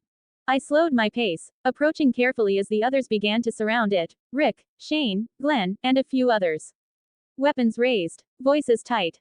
I said nothing, just moved in quietly behind the rest of them. I heard Andrea and Amy rushing over here as well, eyes wide with alarm.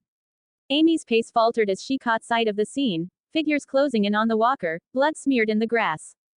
I could warn her, tell her not to look, spare her from the sight. But I didn't. She needs to see this. No one survives by looking away. Not in this world. It might seem cruel, maybe it is, that I want her to get used to things like this. But there's no place anymore for innocent people. You either change, or you die. When I turned my attention back to the group, my expression flattened into pure disbelief. What the hell are they doing? They were swarming the walker, yes, but not killing it. Just beating it, swinging tools, sticks, whatever they had, hitting everywhere except the head. Like they were jumping some thug in a back alley brawl. Like that would do anything. Did this happen in the show? I couldn't remember. Maybe I blocked it out of secondhand embarrassment. Because right now, it was just sad. Then Dale stepped forward, face set, hands white-knuckled around the old fire axe. He swung. The blade met the neck with a wet crunch, severing the head clean from the shoulders. It hit the dirt with a thud, and kept moving. The jaws snapped. The eyes rolled. The damn thing was still alive. They'd cut it clean, but not where it mattered. I stared in disbelief. They weren't aiming for the head. Not one of them. It was like they were avoiding the one place that mattered. It's the first one we've had up here, Dale muttered, still catching his breath. They never come this far up the mountain. Quote. Jim spoke from behind him, voice low. Well, they're running out of food in the city, that's what. Quote. I stepped closer, my voice just above a whisper. They don't move alone. Quote. Heads turned. A few faces stiffened, eyes snapping toward me. I kept my gaze on the twitching walker's head, its jaw still working uselessly against the dirt. There are only two possibilities, I said calmly. Either there are more nearby and this one wandered off. People exchanged nervous glances. I could feel the air shift. A quiet tension creeping in. I was about to finish when someone else did it for me. Or this is just the first one. And more are on the way. Quote. Daryl stepped out of the tree line, crossbow slung over his shoulder, his expression a mix of irritation and grim certainty. The way he said it, it wasn't theory. It was instinct. Dale looked to me, his expression tight. You think there are more coming this way? Quote. I met his gaze, my voice steady. I'm not certain, but it's better to prepare for the worst. Quote. Before anyone could respond, the severed walker head twisted suddenly, its dead eyes rolling, jaws snapping wildly at the air. Amy flinched. Oh God. Quote. She looked like she was about to throw up. Her face had gone pale, and her hands were trembling slightly. But to my surprise, she didn't walk away. Instead, she just turned her head, averting her gaze from the snapping walker head, breathing slowly like she was trying to hold it together. Andrea leaned in, gently putting a hand on her shoulder, whispering something to calm her down. It wasn't much, but it mattered. She didn't run. Daryl stepped forward, clearly disgusted. Come on, people, what the hell? Quote. He didn't hesitate, raised his crossbow and fired. The bolt buried itself through the walker's skull with a crunch. It's gotta be the brain. Don't y'all know nothin'? Quote. Daryl's eyes locked on the deer carcass, and his face twisted with frustration. I've been tracking this damn deer for miles, he muttered, stepping closer. Gonna drag it back to camp, cook us up some venison. Quote. He crouched beside it, examining the torn flank where the walker had fed. What do you think? He asked, glancing toward the group. Think we can cut around this chewed up part right here? Quote. There was a short silence. Shane shook his head. I wouldn't risk that. Quote. Daryl exhaled sharply through his nose and stood up again, clearly pissed. That's a damn shame, he grumbled. Got some squirrel, about a dozen or so. That'll have to do, he muttered, giving the deer one last glare before turning. Without another word, Daryl started walking back toward camp, crossbow on his back and the squirrel swinging lightly in one hand. Less than camp, greater than. I followed behind everyone, noticing how Rick and Shane exchanged a look, brief, but loaded. They had another problem now. Breaking the news about Merle Dixon. Daryl was already raising his voice. Merle, get your ugly ass out here. I got us some squirrel. Let's stew 'em up. Quote. People nearby flinched at the sudden shouting. Carol instinctively pulled Sophia closer. I could feel the tension ripple outward. Shane started walking closer to Daryl. Daryl, just slow up a bit. I need to talk to you. Quote. About what? Daryl snapped. About Merle. There was a problem in Atlanta. Quote. Daryl stiffened. He dead. Quote. We're not sure, Shane answered carefully. He either is or he ain't. Quote. That was when Rick stepped in. Calm, firm, steady. No easy way to say this, so I'll just say it. Quote.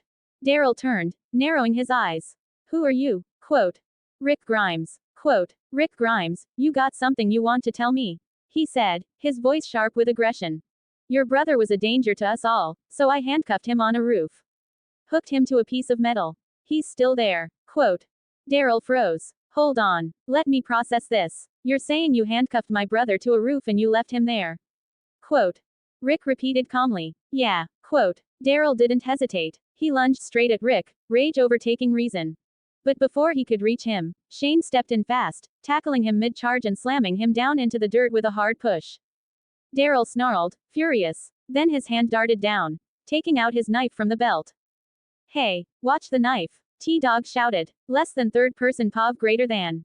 Daryl surged to his feet, eyes flashing with anger. In one swift motion, he swings a knife toward Rick's side, aiming to catch him off guard. But before the blade can reach its mark, a shadow moves behind Rick. Itachi steps out with lethal grace, closing the distance in a heartbeat. Itachi's hand snapped up, catching Daryl's wrist mid-swing before twisting sharply. The knife slipping out from Daryl's hand. Without missing a beat, Itachi trips Daryl forward, sending him sprawling onto his stomach. In one fluid movement, Itachi pins Daryl down, twisting his arm behind his back. He sits fully on Daryl's back, one leg stretched out on the ground for balance, while the other leg is pressed firmly on the back of Daryl's head, holding him securely in place. Less than image here greater than. Daryl grits his teeth, struggling beneath the hold, but Itachi's grip is unbreakable. For a moment, the camp falls silent, the tension palpable. Itachi's calm gaze meets Daryl's defiant one, a silent warning clear in his eyes. Rick blinked out of his surprise, then slowly stepped forward. He crouched in front of Daryl, voice steady. I'd like to have a calm discussion on this topic. Do you think we can manage that? Quote. He let the question hang for a moment, then repeated it more firmly. Do you think we can manage that? Quote. Itachi's gaze stayed on Daryl a moment longer before Rick gave him a small nod. Itachi returned it silently, then released Daryl's arm and stepped away without a word. Daryl didn't calm down, not really, just burned quieter. Rick kept his tone steady, explaining what happened to Merle. T-Dog stepped in, tried to take some blame. Said he lost the key.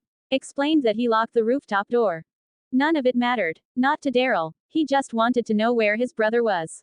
So he could go get him. Rick didn't flinch. Said he was going back. Glenn and T-Dog joined in as well. That was all Daryl needed to hear. Less than McPov greater than. I stepped away quietly, letting Rick and the others handle the rest. The tension still clung to the air, heavy like smoke. I didn't feel like standing around. My eyes scanned the camp. People were shaken, murmuring, glancing at Daryl like he was a lit fuse. I found an empty chair nearby and sat down. I heard soft footsteps approach. Then a pause. Hey, Amy's voice was softer than usual, hesitant, almost uncertain. Are you okay? Quote. There was a flicker of worry in her tone. I looked at her. Her brows were slightly drawn, lips pressed together, not playful this time. Just concerned. I nodded slightly, keeping my voice calm. I'm fine. Quote. Then, after a moment, I let my tone soften. And how about you? Are you okay now? Quote. Amy hesitated. Her arms crossed lightly over her chest, fingers curling against her sleeves. I don't know, she admitted. I was already struggling when I saw it eating the deer, but when the head started moving. She paused, swallowing hard. That's when it got worse. I just froze. My whole body felt like it wasn't mine anymore. Like I couldn't even think straight. She said before continuing. I know I'm not strong. Not like the others. Quote. She then lets her hands fall. I hate that I panic like that, but I can't help it. Quote. I watched her carefully for a moment, then spoke, soft, but steady. You're stronger than you think. Quote. She looked up, a flicker of surprise in her eyes. You stayed, even when it scared you. Even when you wanted to walk away. Quote. I paused, letting the words settle. That matters. Trying matters. Quote.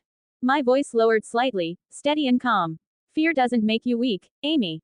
Running from it does. Quote. You stayed, even when it scared you, when you wanted to walk away. Quote. Amy looked down, her fingers twisting at the hem of her shirt. The firelight flickered in her eyes, making them look softer. More unsure. I wanted to run, she admitted quietly. When its head moved, I thought I was gonna lose it. I've never seen something like that before. Not that close. Not when it's still alive. Quote. Her voice cracked just slightly on the last word, and she cleared her throat quickly. But you didn't run, I said again, gently. That's the part that matters. Quote. Amy gave a weak laugh. You make it sound like I was brave or something. Quote. No, I replied. You were scared, but you didn't let that stop you. That's stronger than you think. Quote. There was a beat of silence. Then she looked at me and smiled, soft and honest, just as a new voice cut in, uncertain and a little high-pitched. Am I interrupting something? Quote. Glenn stood there awkwardly. His eyes darted from me to Amy and then back again, clearly wondering if he'd just stepped into something he shouldn't have. Amy turned and let out a small laugh. No, we were just finishing up. Quote. She gave me a warm smile, then added over her shoulder to Glenn. Your turn. Quote. Glenn blinked. Oh, cool. I mean, not like that. I just meant, you know what I meant. Quote. I gave Glenn a small nod, letting his flustered words hang in the air without judgment.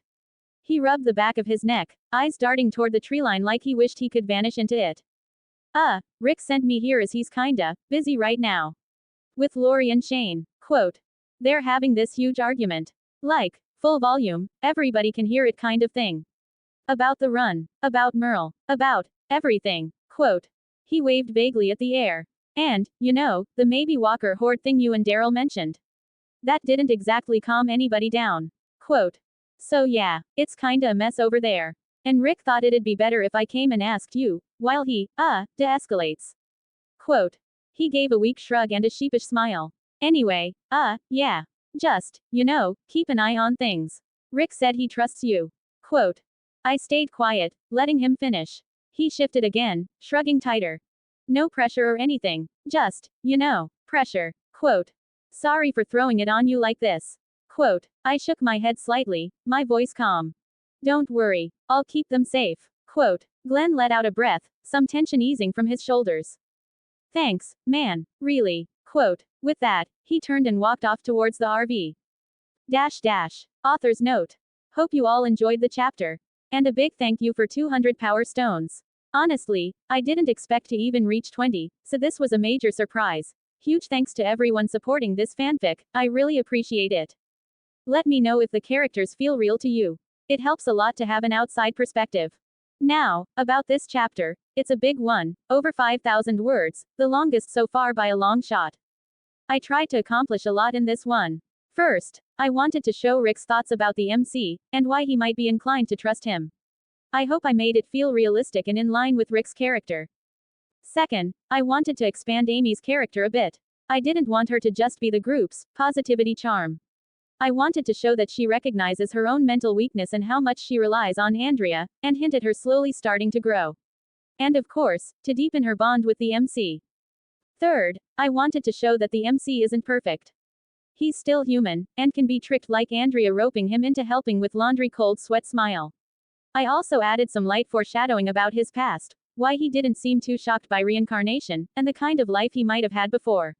It was not something I was used to, but I didn't mind it.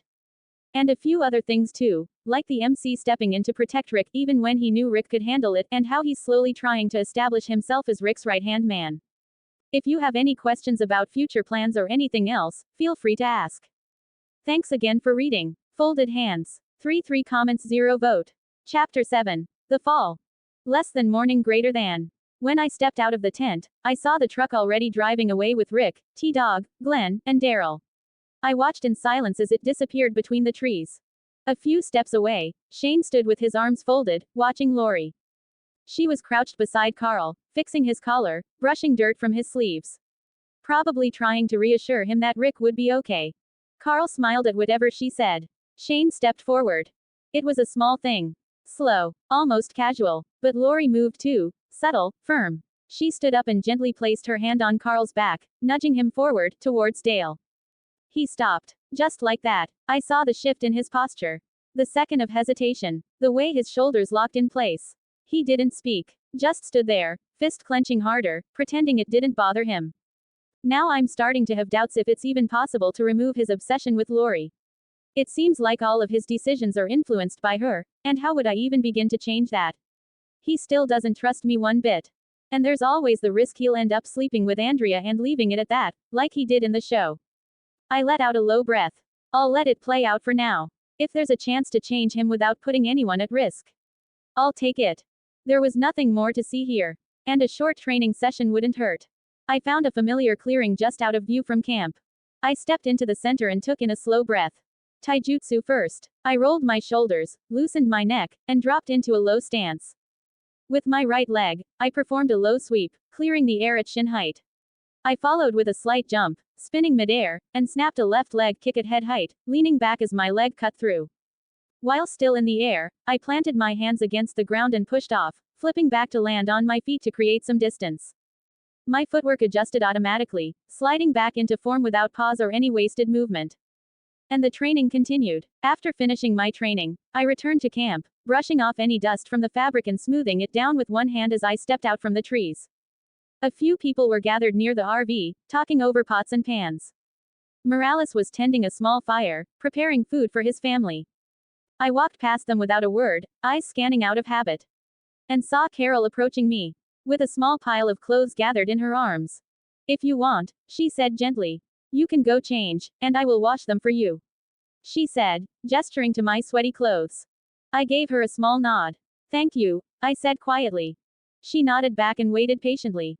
I returned to my tent, changed into clean clothes, and came back with the ones I'd been wearing folded in my hands. She was still near the RV, carefully sorting what she'd collected. I handed over my clothes to her. As I turned to leave, her voice stopped me. Thank you, for stepping in when you did, she said quietly. I paused but didn't turn back. You don't need to thank me for that, I said, then kept walking. I walked away from Carol and found a quiet place under a tree to sit down. As I sat, my thoughts took over again. Ed, Shane should have a little encounter with him soon enough. I need to make sure it happens and that Ed stays in his tent when the horde arrives. This isn't a script anymore. What if Shane doesn't show up? What if Ed ends up with the main group? He only creates conflict in the group. Adds nothing. Protects no one. A parasite clinging to safety he doesn't earn. He's already rotten on the inside. Now I just need to make sure it matches the outside.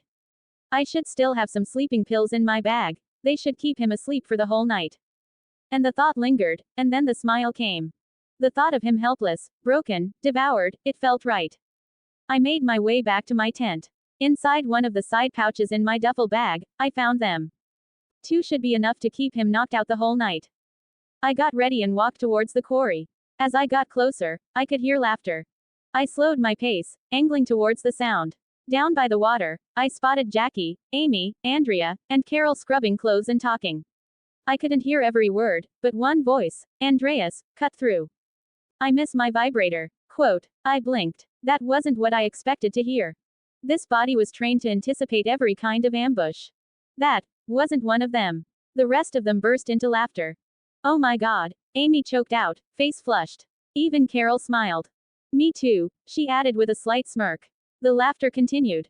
Then I saw him, Ed Pelletier, approaching from behind them. He struck a match and lit a cigarette, dragging in a breath like he needed it to stay angry. His eyes locked on Carol first. What's so funny? He asked, smoke curling from his lips. Andrea didn't even flinch. Just swapping war stories, Ed. Quote. Amy added quickly, trying to keep the mood light. Yeah. Quote. Ed stepped in closer, cigarette hanging from the corner of his mouth. Problem, Ed? Andrea asked, no longer amused. He stared her down. Nothing that concerns you. And you ought to focus on your work. This ain't no comedy club. Quote. His voice wasn't raised, but it didn't need to be. There was venom behind every word. Andrea stepped forward, not backing down. Ed, tell you what, you don't like how your laundry is done, you are welcome to pitch in and do it yourself. Here. Quote. She tossed a wet shirt at him. Ed caught it and threw it right back in her face. Oh, Andrea flinched. I looked to my right, just briefly. Shane was still nearby, finishing an argument with Lori. Good. I slowly started making my way towards Ed. The smart thing to do would be to let it play out as intended, not risk changing anything. And to only intervene if it went off script. But my emotions overrode reason, and in that moment, I didn't care. If I had to appear aggressive, so be it. I wouldn't allow him to lay a finger on someone innocent. Ed responded to Andrea, taking another drag off his cigarette. Ain't my job, missy. Quote. Andrea, don't, Amy said, voice tight and full of worry. Andrea fired back, her tone sharper now, frustration creeping in. What is your job, Ed? Sitting on your ass smoking cigarettes. Quote. Ed scoffed. Well, it sure as hell ain't listening to some uppity smart-mouthed bitch. Quote. He gestured towards Carol. Tell you what, come on. Let's go. Quote. Andrea stepped between them. I don't think she needs to go anywhere with you, Ed, she said firmly. Ed's jaw tightened, anger building with every second. And I say it's none of your business. Come on now. You heard me. Quote. Carol, Andrea called over her shoulder, trying to stop her from leaving. Andrea, please. It doesn't matter, Carol said, eyes downcast, voice almost a whisper. Ed snapped. Hey, don't think I won't knock you on your ass just 'cause you're some college-educated coos, all right. Quote. Now you come on now, are you gonna regret it later? Quote. So she can show up with fresh bruises later, Ed. Jackie shot back. Yeah, we've seen them. Quote. Ed let out a harsh, bitter laugh. It wasn't amusement, it was something uglier. Stay out of this, Ed snapped. Now come on. You know what? This ain't none of y'all's business. You don't want to keep prodding the bull here, okay. Now I am done talking. Come on, he says, grabbing Carol by the arm. Andrea stepped forward, trying to hold back Ed. Jackie tried to pull Carol from behind. Amy grabbed Carol's other arm, struggling to pull her away. No, no, Andrea said, voice rising. Carol, you don't, Amy started. Carol, you don't have, Andrea echoed. Ed turned on them, furious. You don't tell me what. I tell you what. Quote. His hand came up. I moved quickly from behind him, grabbing his arm by the elbow. Stopping the slap inches from Carol's face. For a second, everything froze. All of them looked at me, Amy, Jackie, Andrea, Carol. I could see it in their eyes. Shock, fear, relief. Ed turned to me, furious. This ain't your business, boy. You wanna be next. Quote. He shoved me. At least, he tried to. Before he could even touch me, I drove my fist straight into his ribs, a clean shot to the lungs. He hunched over, both arms clutching his ribs as he gasped, choking on air he couldn't pull in. But I didn't give him time to recover. I sent a right hook, aimed at his jaw. Ed dropped to the ground, flat into the dirt. When he looked up at me, he froze. I was staring at him with pure disgust, not even seeing him as a human. Just something filthy. Something that needed to be put down. Less than image here greater than. And that's when he snapped. With a sudden snarl, he lunged, hand snatching a jagged rock from the dirt. Before Ed could do anything else, Shane grabbed Ed by the shirt and slammed him back. Get off me, Ed shouted, flailing. Get off me, quote. Ed, Carol's voice was small and confused, still trembling. Shane threw Ed to the ground with all his strength. It's okay, Amy said, trying to hold Carol, but Carol shook her head, already in tears. No, she cried. It's okay. Andrea tried to calm her, stepping in beside them. No, Carol sobbed again, louder this time. Shane dropped on top of Ed and started pummeling him without hesitation.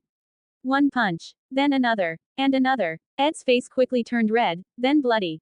The sound of flesh hitting flesh echoed across the camp. The women froze, watching in horror as Shane's fury took full control.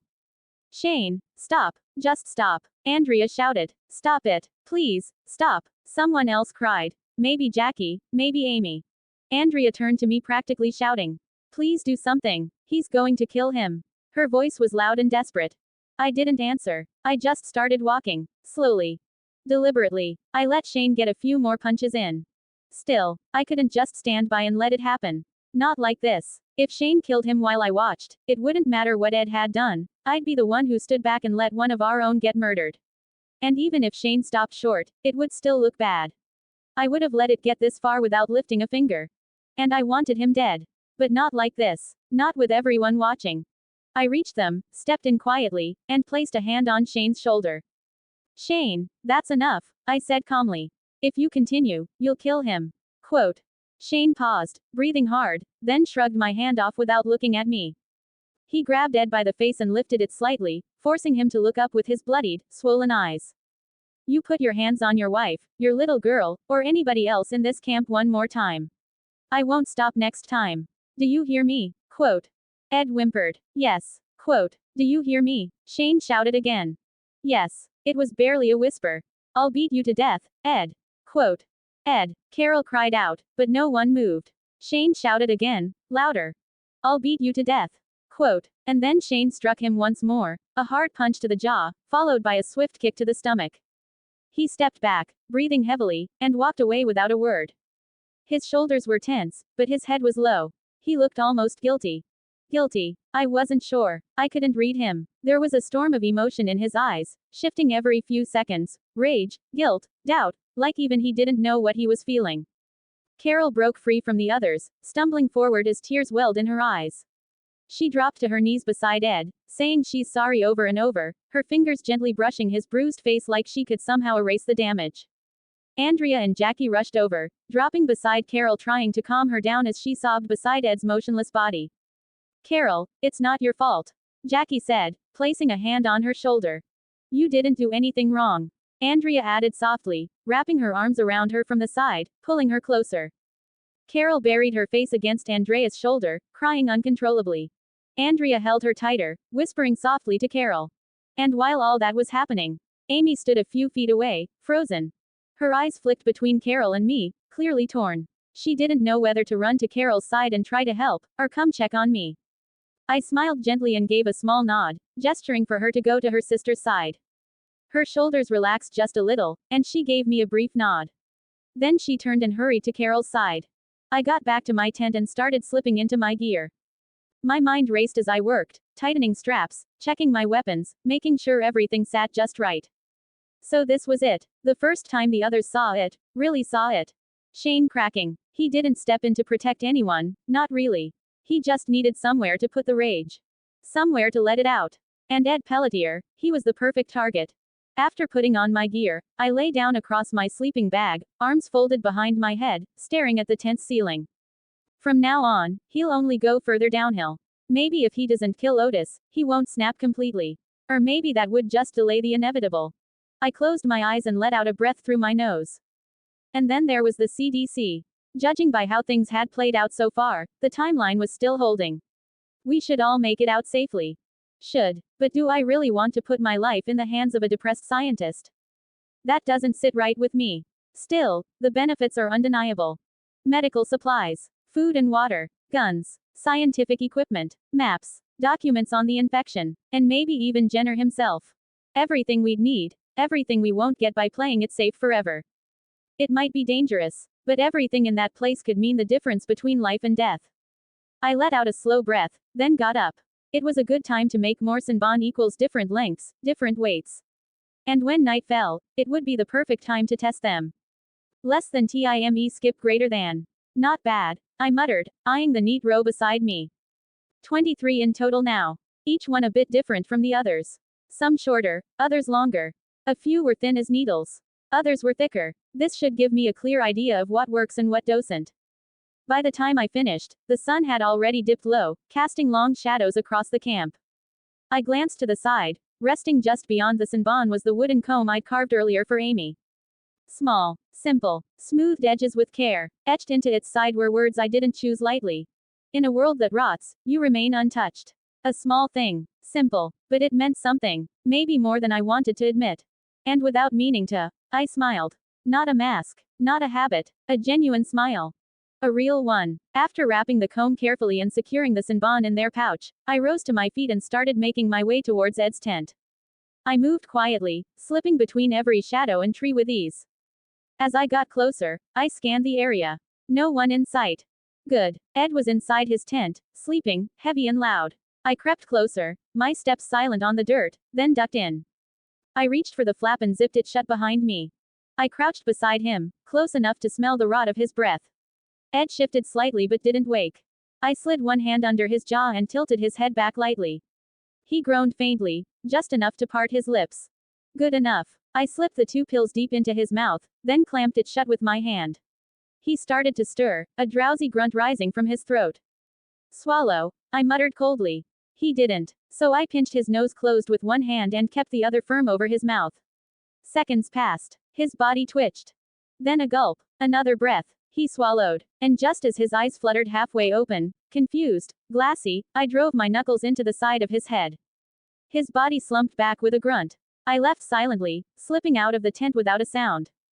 Then I circled wide, keeping to the shadows until I reached the other side of camp. Less than third person POV greater than. Morales stirred the fire absently, then looked over at Dale with a puzzled expression. I've got to ask you, man. It's been driving me crazy. Quote. Dale raised an eyebrow. What? Quote. That watch. Quote. Dale glanced at his wrist. What's wrong with my watch? Jackie leaned in with interest. I've wondered this myself. Quote. Morales gestured. I see you every day, same time, winding that thing like a village priest saying mass. Quote. Dale blinked. I'm missing the point. Quote. Jackie smirked. Unless I've misread the signs, the world seems to have come to an end. At least hit a speed bump for a good long while. Quote. Morales continued. But there's you every day winding that stupid watch. Dale sat back and folded his arms. Time. It's important to keep track, isn't it? The days, at least. Don't you think, Andrea? Back me up here. Quote. Andrea, lounging nearby, gave a slight shrug. Dale continued. I like what a father said to his son once when he gave him a watch handed down through generations. He said, I give you the mausoleum of all hope and desire, which will fit your individual needs no better than it did mine or my father's before me. I give it to you not that you may remember time, but that you may forget it now and then, and not spend all of your breath trying to conquer it. Quote. Amy scrunched her nose. You are so weird. Quote. Everyone around the fire chuckled. And then they saw him. Itachi stepped out from the woods. Fully geared with a sword on his back. Even the way he moved looked deliberate. Ready. Amy looked up, eyes lighting up. Hey, over here, she called, waving him over. I saved you a spot. Quote. Itachi gave a small nod, a flicker of warmth behind his eyes as he walked over and sat beside her. Morales raised an eyebrow, smiling. You planning to go on patrol, or is this your version of pajamas? Jackie gave him a once-over. Seriously though, what's with the gear? Quote. Itachi didn't answer right away. Shane was watching, leaning forward slightly, his elbows on his knees. Eyes narrowed. The suspicion wasn't subtle, and Itachi noticed. He met Shane's gaze for a heartbeat. Calm, unbothered, then looked back towards Jackie, expression unreadable. Just a feeling, he said finally. His voice was quiet but clear. Jackie raised a brow. A feeling. Quote. Itachi gave a slight nod. Something's off today. I don't like being caught off guard. Quote. Morales looked between them, half smiling, half curious. So you suit up when your gut says, trouble. Quote. Something like that, Itachi said simply. Amy, sitting beside him, gave a small glance toward his gear, but said nothing. Shane didn't say a word. But he kept watching. Hard. Carl, sitting by the fire, looked up. Like Spidey sense. Quote. A small chuckle rolled through the group. Sophia, sitting beside him, perked up. What's that? Quote. Carl turned to her. Like, when superheroes just know something bad is about to happen. Quote. Sophia blinked. So, he's like a superhero. Quote. Amy snorted softly, trying not to laugh. Honestly, not far off. Quote. A few chuckles spread through the group, breaking the tension for a moment. Less than McPov greater than. The laughter faded into quiet conversation. Forks scraped gently against the bowls. The fire crackled, casting flickering shadows across the group. But then I heard something. A rustle. Distant. Subtle. I turned my head slightly. Birds shot upward from the far tree line, silent at first, then flapping hard through the branches. I narrowed my eyes. My breath stilled. I blocked out the voices. The fire. The laughter. I let the warmth fade from my skin, the smells fade from my nose. I silenced everything but the one sense I needed. Hearing. A breeze rolled through the leaves, but beneath it. Crunch. Shuffle. Drag. Not one. Not two. Several. Slow. Uneven. I knew that sound. Walkers. More than one. Coming towards the camp. Amy stood up from the campfire, brushing off her jeans. Andrea raised a brow. Where are you going? Quote. Geez, you try to be discreet around here. Amy grumbled back. The second she turned, I moved. My hand caught hers, fingers wrapping around her wrist. She froze, eyes wide. A faint blush crept across her cheeks from the sudden contact. Everyone looked over, amused by the moment, expecting some teasing or awkward charm. But I didn't say a word. I simply turned toward the group and raised my free hand, and placing a single finger against my lips, gesturing for them to stay silent. They went quiet, expressions shifting from playful curiosity to confusion. Then we heard Ed scream, raw, sharp, and sudden, cutting through the quiet. Then, just as quickly as it came, it vanished, swallowed by silence.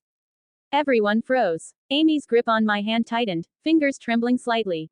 Her eyes searched mine, wide, uncertain, waiting for any sign of what to do next. Sophia whimpered and clung to Carol, who pulled her close. Carl instinctively stepped behind Lori, and even Shane stood up slowly, hand reaching for his gun, eyes scanning the dark. What the hell was that? Morales muttered. Was that Ed? Jackie asked, already backing toward the RV.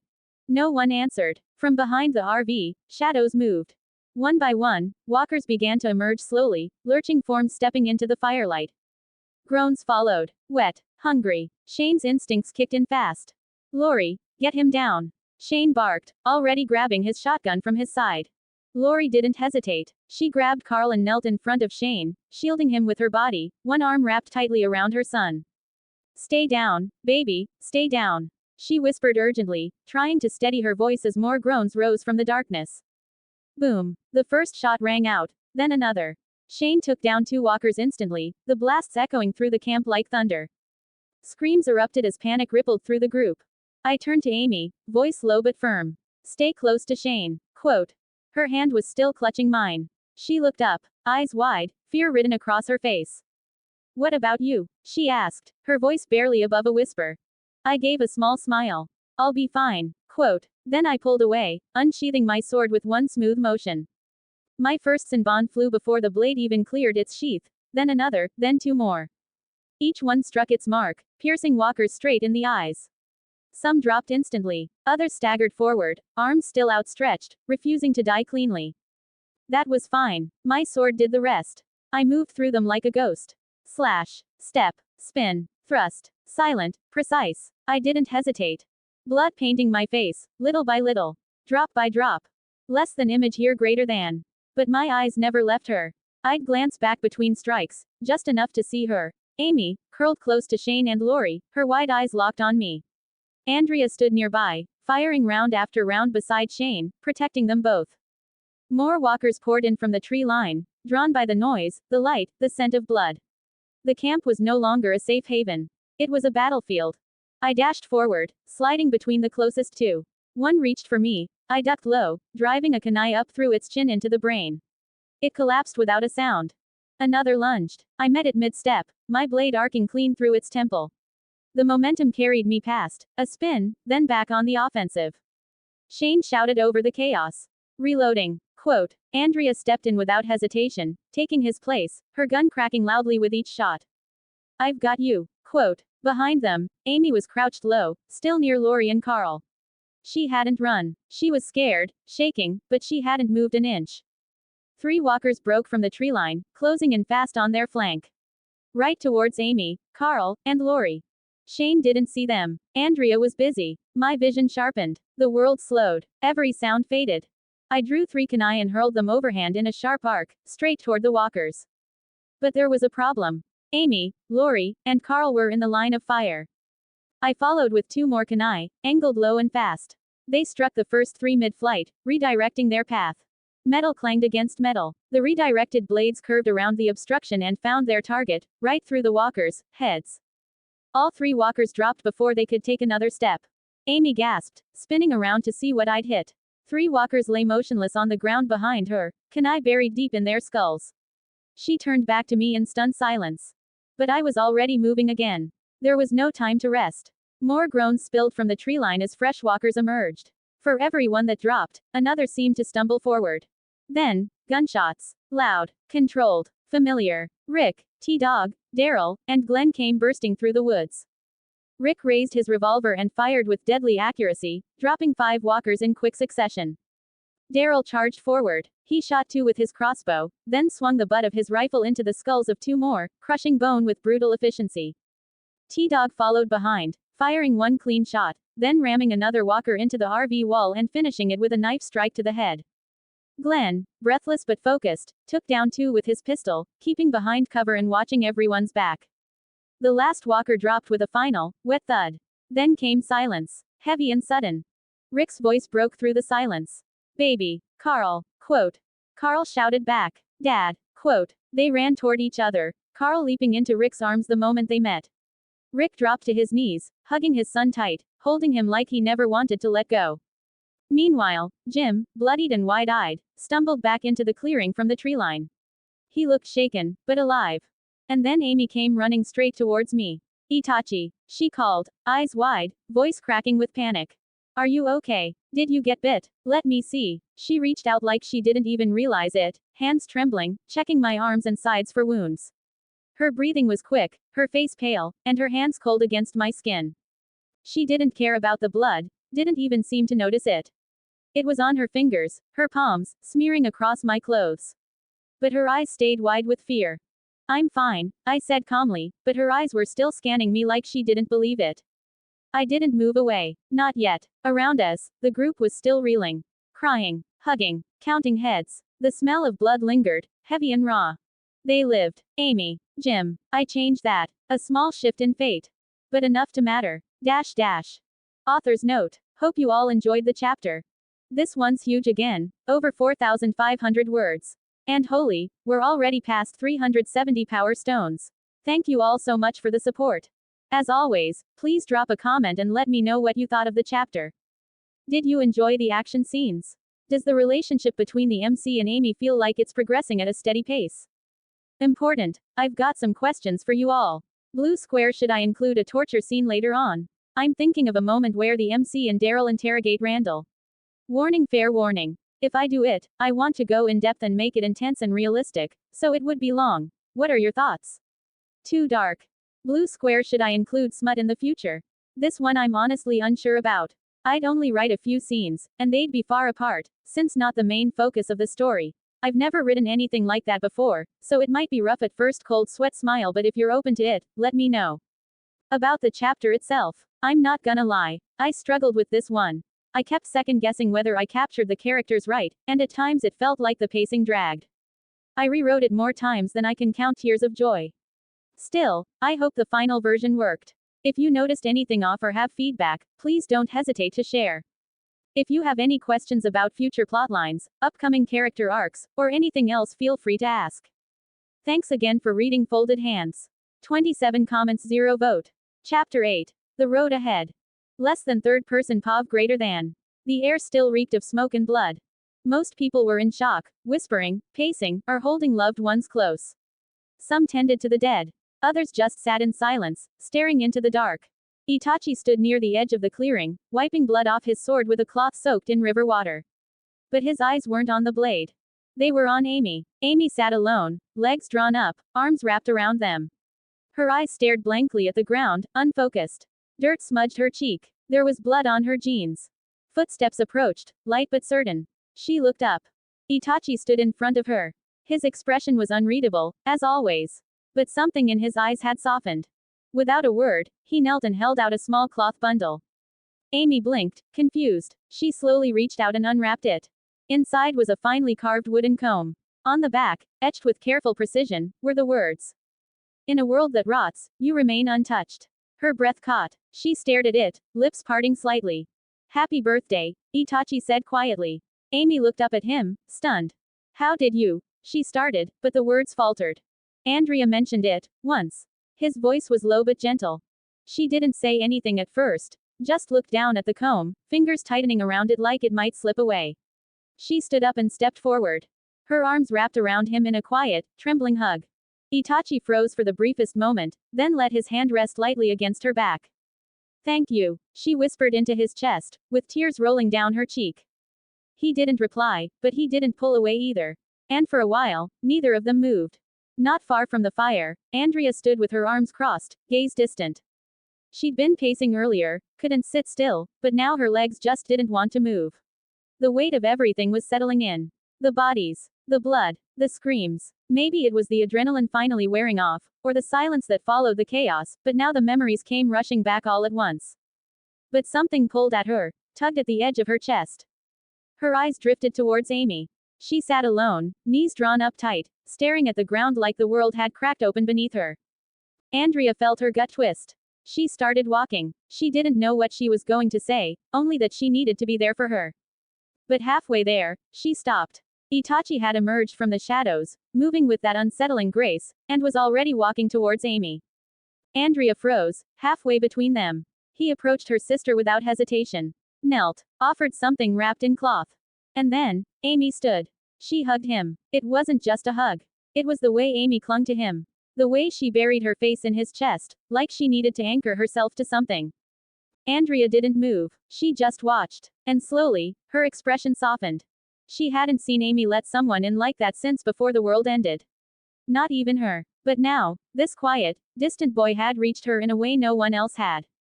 Andrea felt relieved, grateful, even like something fragile inside her had finally unclenched. She turned away without interrupting. And for the first time, Andrea didn't feel the need to be the one holding her sister up. Less than THE next day greater than. Less than McPov greater than. We all gathered in the morning to get rid of the bodies. There was a small fire going, already burning a few walkers. I dragged the corpse by the arms, careful not to let the joints tear apart. The stench was the worst part. The kind that stuck in your nose and throat long after you'd walked away. I turned back for another. Daryl was a few feet off, hauling a body by the legs. He wasn't looking at me, but I felt his eyes track as I passed. He didn't look at me when he spoke.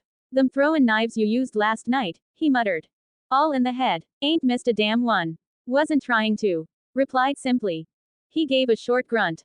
Not friendly. Not impressed. Just listening. We reached the pit again. Dropped another body in. The fire popped as old blood burned off bone. You slammed me back at camp, he said next, flat. Right in front of everybody. You went for Rick, I answered simply. Wasn't trying to humiliate you, I said. Just had to stop you. He gave a bitter laugh. Yeah, and you stopped me by sitting on my back with your damn leg on my head. Real polite. Quote. Didn't speak, just let the corner of my mouth twitch up, barely. Just enough to say. Maybe it was a little bit on purpose. Daryl blinked, then squinted hard. You serious? You smirking at me right now? Quote. I turned back to the body I was dragging. TCH, prick, he muttered under his breath. Daryl and I dragged the body of a dead camper toward the fire. The skin had gone pale gray, lips blue, eyes half open. Still fresh. Ahead of us, Glenn stepped in our path. What are you guys doing? This is for geeks. Our people go over there. Quote. He pointed to the row of covered bodies under the trees. The ones with names. Daryl didn't even slow down. What's the difference? They're all infected. Quote. Our people go in that row over there. Glenn snapped. His voice cracked. We don't burn them. We bury them. Understand? Our people go in that row over there. Quote. His hand shook as he pointed again. We changed course. Walked the body away from the fire, toward the edge of the tree line where Morales and a few others were digging graves. Daryl dropped the body with a dull thud. You reap what you sow, he muttered. Morales turned his head. You know what? Shut up, man. Quote. Daryl stepped forward, fists clenched, eyes burning. Y'all left my brother for dead. He shouted, voice cracking with fury. You had this comin'. Quote. Then he turned, fists clenched, and marched toward the truck.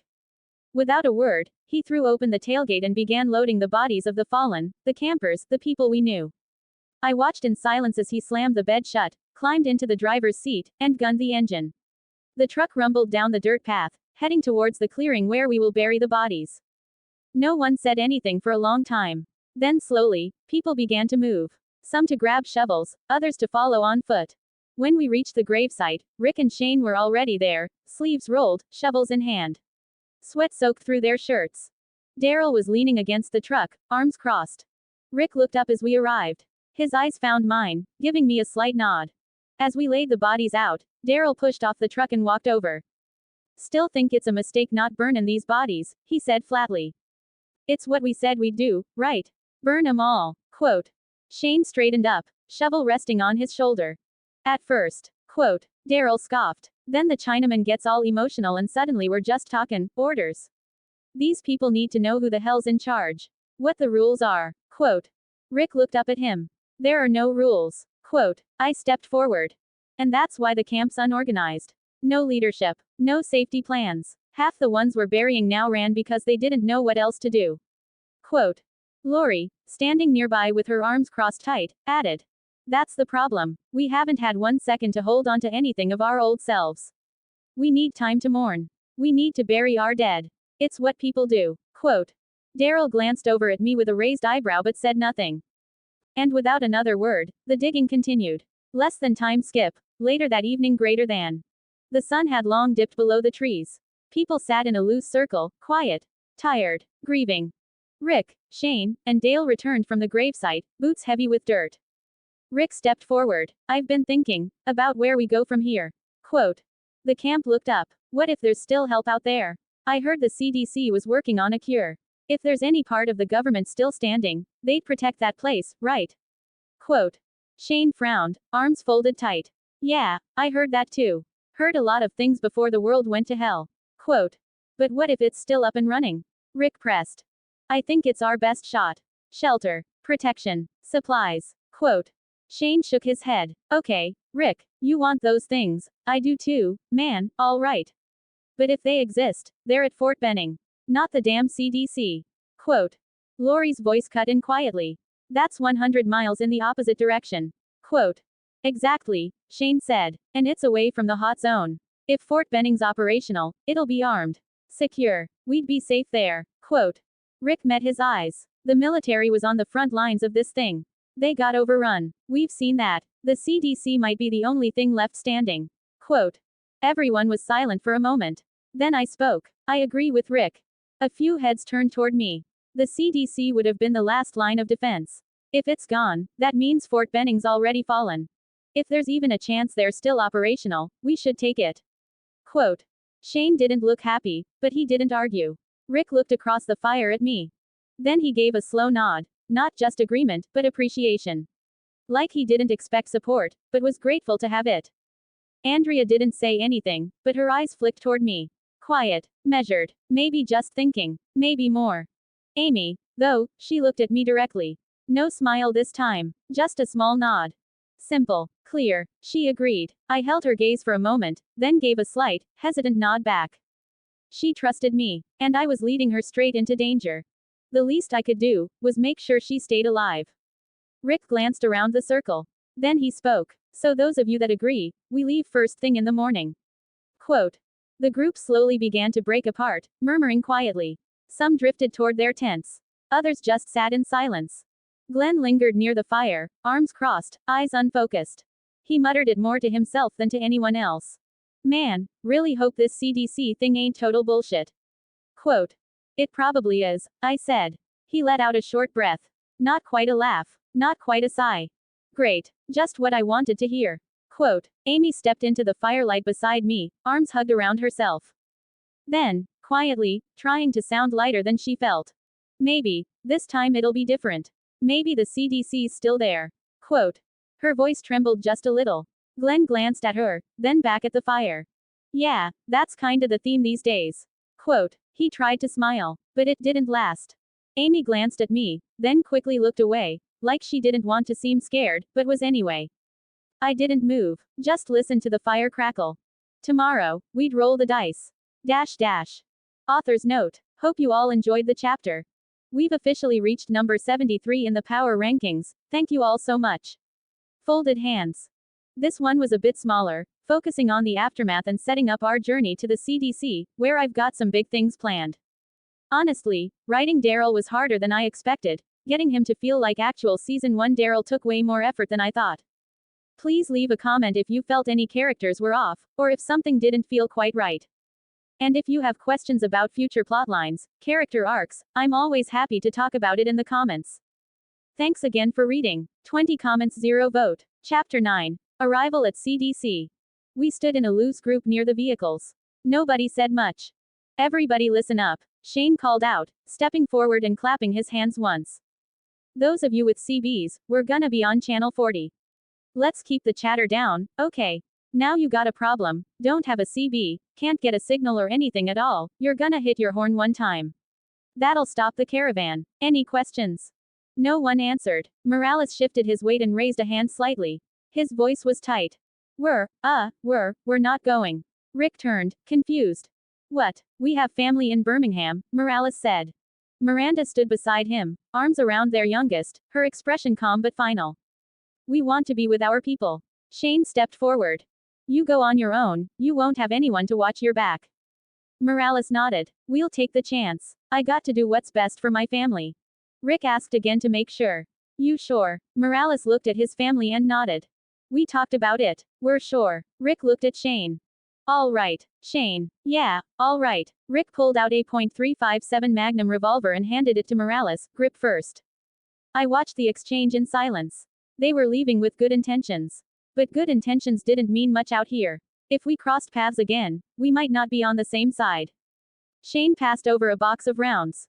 Half full. Thank you, Miranda said, her voice tight.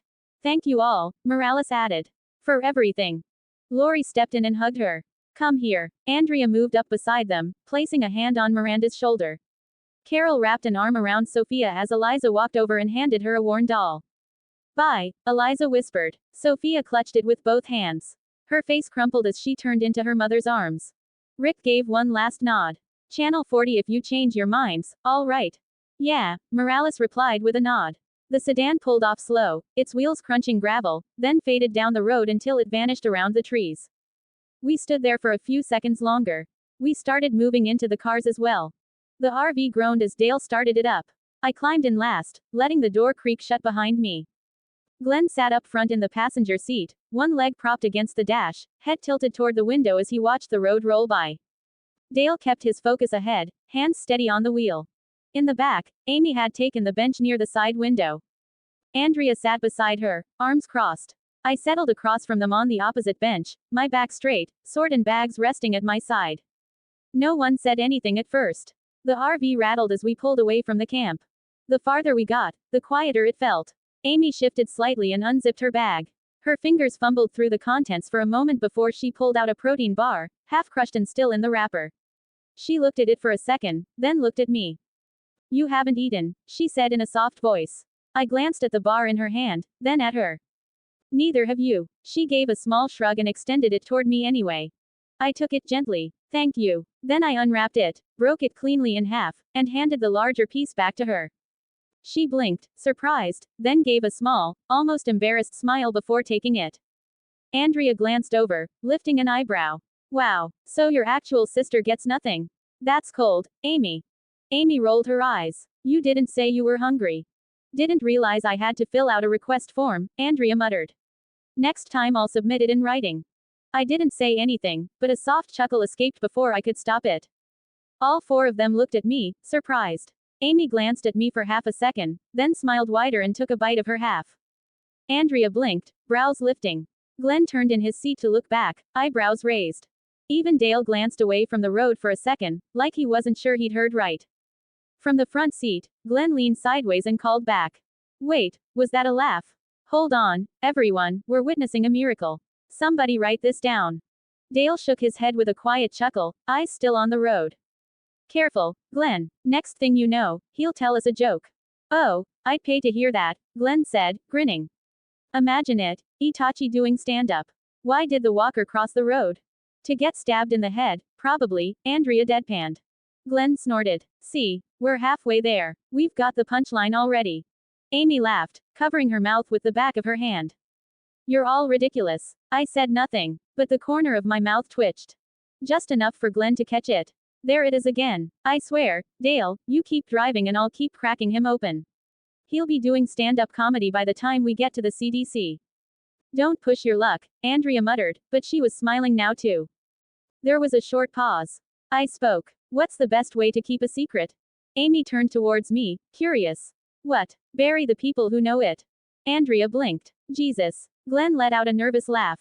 Note to self, never find out any of his secrets. Ever.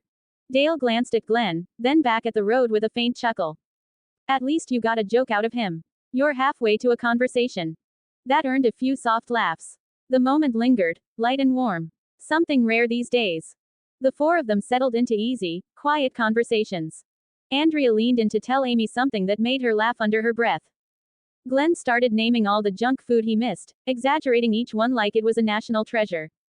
Dale chimed in now, steering with one hand and shaking his head at Glenn's list like an old man listening to kids talk nonsense.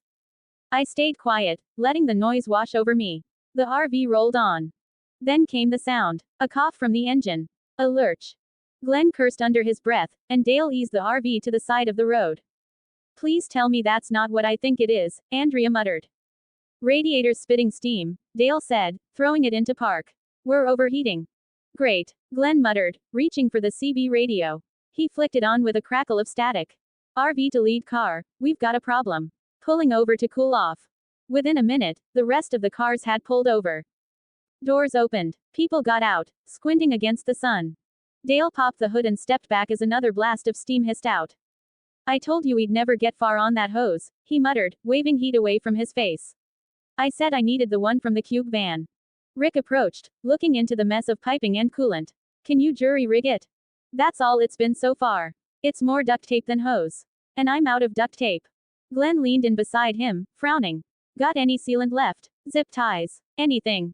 We used the last of that 2 towns back, Dale said, sighing. This was bound to happen. Just a matter of time. Jim walked up from the back, wiping sweat from his brow. I used to work on heavy equipment, before. Could take a look, maybe patch something together if you've got any spare clamps or rubber seal. Dale stepped back without hesitation. Be my guest. I'll take any help I can get. Jim crouched beside the engine, already peering in with a practiced eye. Shane shaded his eyes with one hand, peering down the road. I see something up ahead. A gas station, if we're lucky. He turned to Rick. Hey, you want to hold down the fort? I'll drive ahead, see what I can bring back. T-Dog stepped up beside him. Yeah, I'll come too. I'll back you up. Y'all keep your eyes open now, Shane said. We'll be right back. Rick nodded and turned back toward the group. Everybody stay alert. Jim grunted softly, pulling his sleeves back. If you find any tubing or hose with a similar diameter, grab it. Even radiator flush would help. We'll keep an eye out, Shane said, before climbing into the car. T-Dog followed, and their vehicle pulled away, tires crackling over the broken asphalt. I turned toward the tree line. That's when I saw it. Far off, just barely visible through the shifting branches. A handprint, bloodied, smeared across the bark of a dying pine, low, at hip height. The streak dragged downward, the fingers clawed into the bark like they were trying to hold on. But the angle was wrong. The drag was too clean. Too deliberate, like someone had been pulled backward, their arm yanked by force. And the blood, it was fresh. Whatever happened here, someone took the body somewhere else. I approached the RV, where Rick was crouched beside Dale and Jim. He looked up when he saw me. Everything all right? I saw something near the tree line, I said quietly. Blood on a tree. Looks like someone was dragged. And it's fresh. He stood up straighter, concern flickering in his eyes. That close to us? I nodded once. He was quiet for a moment, then looked toward the woods. All right. Just be careful, all right? If anything feels off, don't wait, come back. We'll deal with it together. I nodded again, then turned and slipped into the trees. I moved slowly, scanning the ground. A few paces in, I found the next sign. A smear of blood on the roots. A boot print nearby, deep, like someone had been dragged and someone else had braced to pull them. I followed it. Blood continued in patches. Drops here, a smear there, each sign more deliberate than the last. Whoever did this, they weren't rushing. They wanted someone to find it.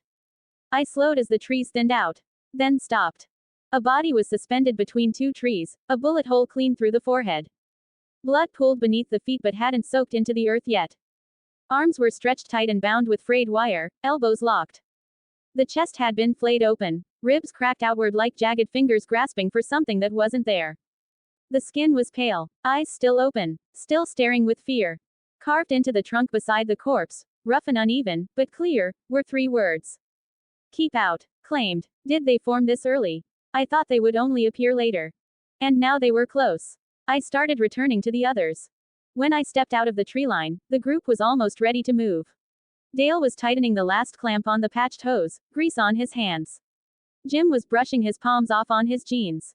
Amy waved away a fly buzzing near her face. I made my way around the RV. Towards Daryl. Keep your eyes open, I said quietly.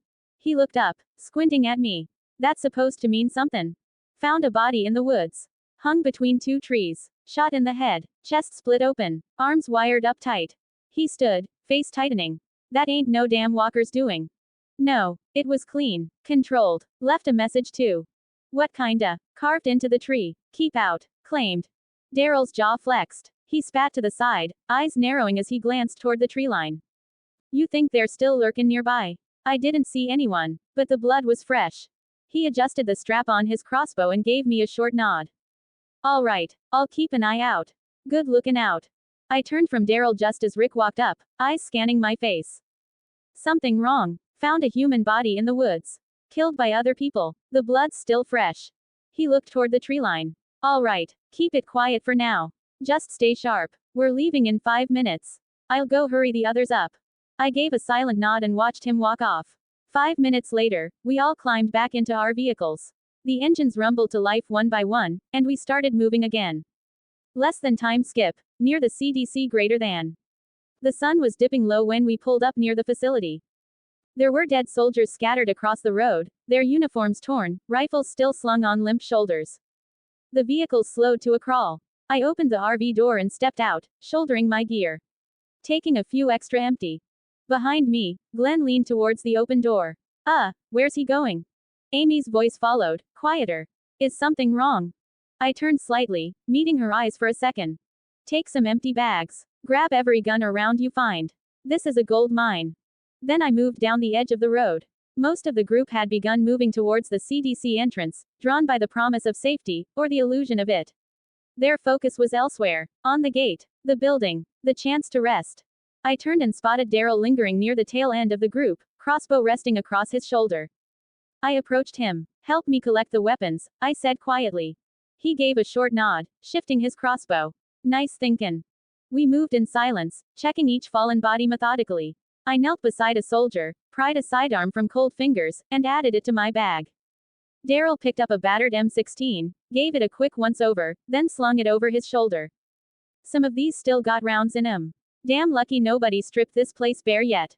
Behind us, Glenn's voice drifted out from the RV, half exasperated. Are they seriously grabbing guns right now? Amy answered, her voice quieter but firmer than before. Would you rather they leave it for someone else? Glenn hesitated, then muttered, I'm just surprised, okay. No one else even saw them. Amy straightened up. Come on, let's go help them. You too, Andrea. I still have some space in my bag. I turned to face them. If you don't see any clear head injury, assume they're alive. That made them pause. Andrea gave a short nod, her expression tightening. Amy swallowed, gripping her bag a little tighter. Glenn looked over at me. Yeah, got it. Not taking any chances. Without another word, they moved in to help. While Rick and Shane led the group towards the CDC, nervous, moving fast, Daryl and I drifted to the back. We kept watch, picked through the bodies the others passed by, took what we could. Ahead of us, Andrea, Glenn, and Amy moved with the main group. Eyes sharp, bags half open, they picked up handguns and loose ammo whenever they passed something worth taking. They didn't stray, just swept up what was in their path, Quiet, focused, and fast. The building loomed in front of us, steel shutters locked tight. Shane turned, eyes scanning the group. Keep it together. Come on. Lori clutched Carl's hand tighter, her voice low and shaken. We're almost there, baby. Almost there. Carl had his other hand pressed over his nose, trying not to gag. The stench from the corpses littered around the building hit harder the closer we got. Shane stepped up to the door and slammed his fist against the metal. Nothing. T-Dog looked around, jaw clenched. There's nobody here. Rick stepped closer, eyes narrowing. Then why are the shutters down? Daryl's voice snapped behind us. Walkers. The panic hit fast. Everyone flinched. Carl cried out and buried his face in Lori's chest as she pulled him close. A walker stumbled from behind a truck, then another. Daryl raised his crossbow and fired. The first collapsed with a thunk. Another walker lunged out from the side, arms stretched wide. I flicked a wooden Sinbon through the air, it struck the walker clean through the eye. Daryl turned to Rick, fury in his voice. You led us into a damn graveyard. Shane stepped between them, face red. He made a call. It was the wrong damn call. Daryl snarled, stepping closer to Rick. Just shut up, you hear? Shut up. Shut up. Shane shoved Daryl back with both hands, glaring at Rick. Rick, this is a dead end. Jackie's voice cracked. Where are we gonna go? No blame, Shane said quickly. Do you hear me? No blame. Lori's voice broke with panic. She's right. We can't stay here, not this close to the city, not after dark. Shane turned, jaw set. Fort Benning, Rick, still an option. Andrea snapped back. On what? No food, no fuel. That's 100 miles. Amy moved closer to me. Her hand brushed my hand, then clutched it. Her grip was tight. She was shaking. I didn't speak, just shifted my fingers slightly and held her hand back. 125, Glenn added quietly. I checked the map. Lori's voice trembled. Forget Fort Benning. We need answers tonight. Now. Rick stepped forward, hands raised slightly, voice unsteady. We'll think of something. Shane motioned people back. Come on. Let's go. Let's get out of here. Please. Then Rick started backing up slowly, his eyes fixed on the metal shutters.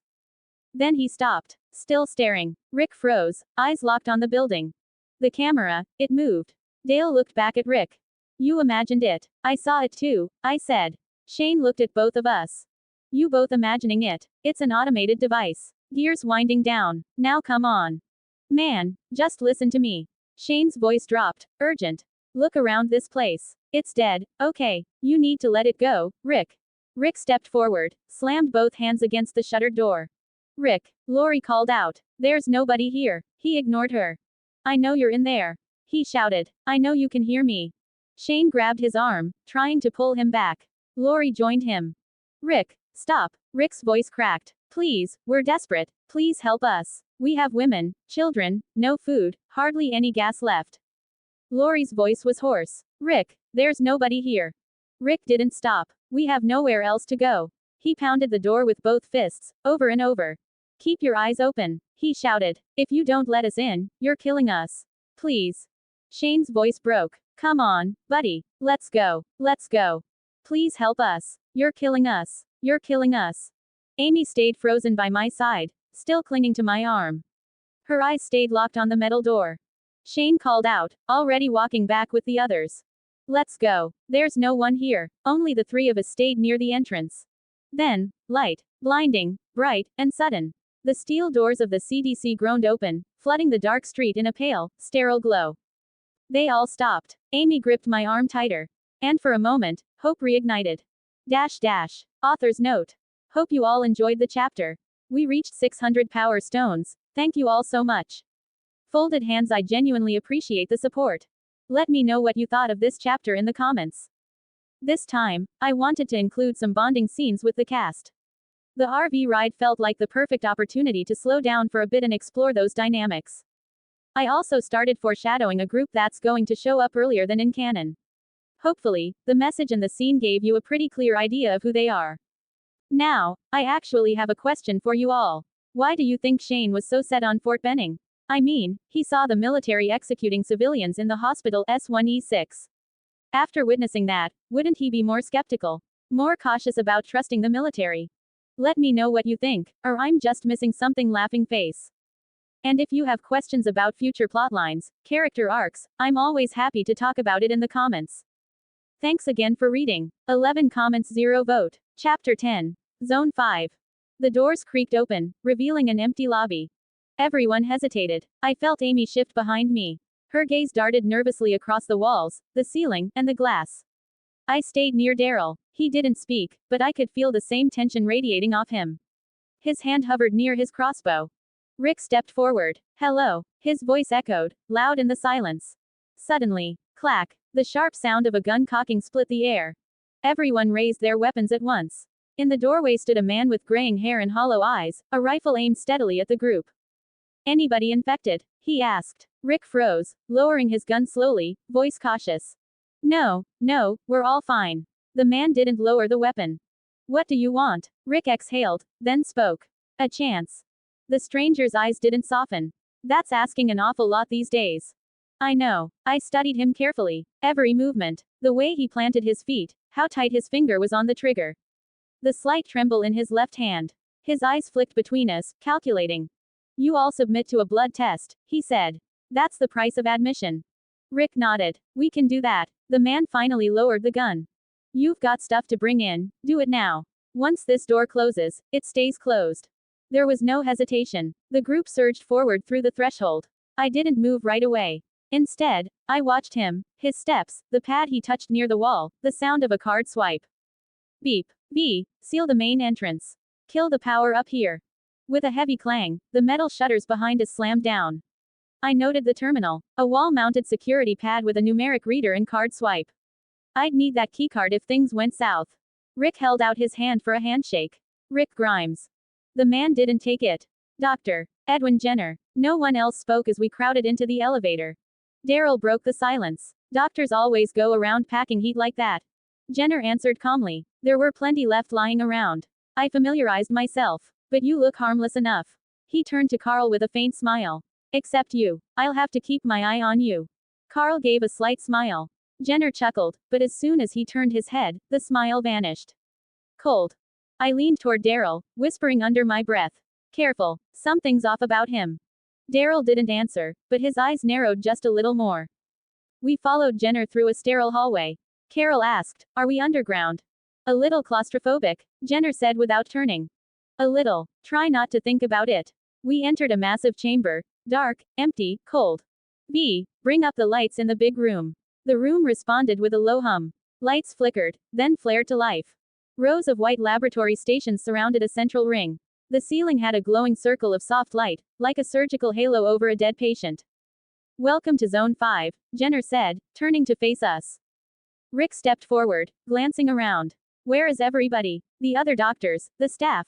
Jenner responds simply. I'm it. It's just me here. Lori tilted her head slightly. What about the person you were speaking with? B. Jenner just called out flatly. B. Say hello to our guests. Tell them, welcome. A digital female voice responded. Hello, guests. Welcome. Jenner spoke, tired. I'm all that's left. I'm sorry. He moved to a small mobile lab station where several syringes were laid out. Blood tests, just like he said.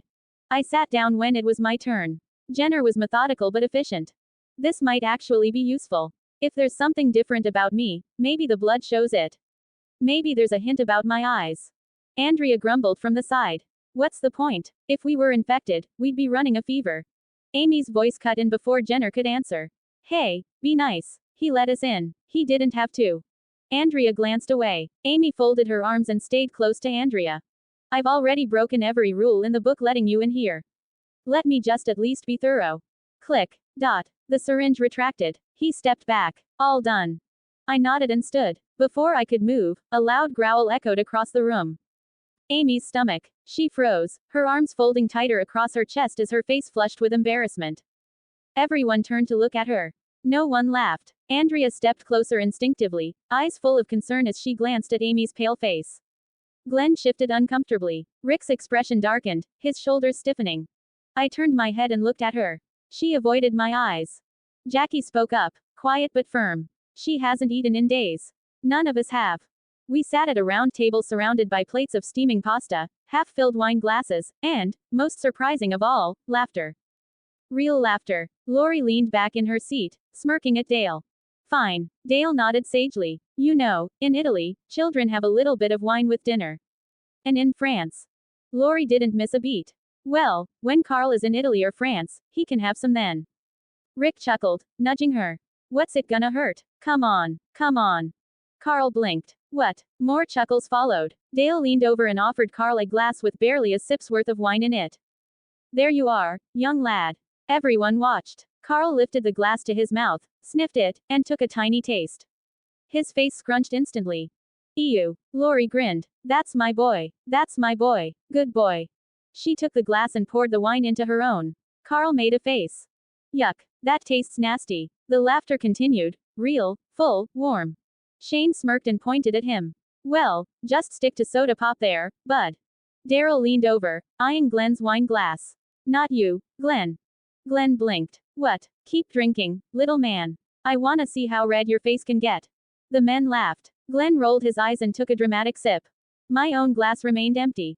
Jim noticed before I could even shift in my seat. He reached across and poured a splash of wine into my cup without a word. I gave him a nod and brought it to my lips. The taste hit immediately, dry, sharp, bitter in a way I hadn't expected. My mouth twitched. Daryl caught it, smirking from across the table. What, not a fan of wine? I set the glass down. First time drinking. Glenn raised an eyebrow. Wait, first, ever. I nodded. Andrea narrowed her eyes slightly, her tone playful but probing. How old are you, anyway? I paused just long enough for them to realize I never said my age. 17. The table went quiet for a beat. 17. Dale blinked. Glenn stared. You've got to be shitting me. Andrea blinked, glanced between me and Amy, then leaned towards her sister and muttered. So a minor, you know we've got 2 cops here, right? Then she looked back at me with a grin and a voice just loud enough for everyone at the table to hear. Blink twice if you need help. Amy went stiff. Her face turned a deep shade of red as she swatted Andrea's arm hard. Shut up, she hissed. Andrea just laughed and sipped her wine like nothing happened. Dale was the first to speak, eyes narrowing behind his glasses. 17, son, your face doesn't match your age.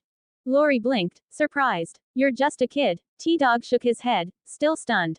17, you got some Benjamin Button thing going on. I spoke up. 17 or 70, it doesn't seem to matter anymore. I looked at him. Every day out there strips people down to what they really are.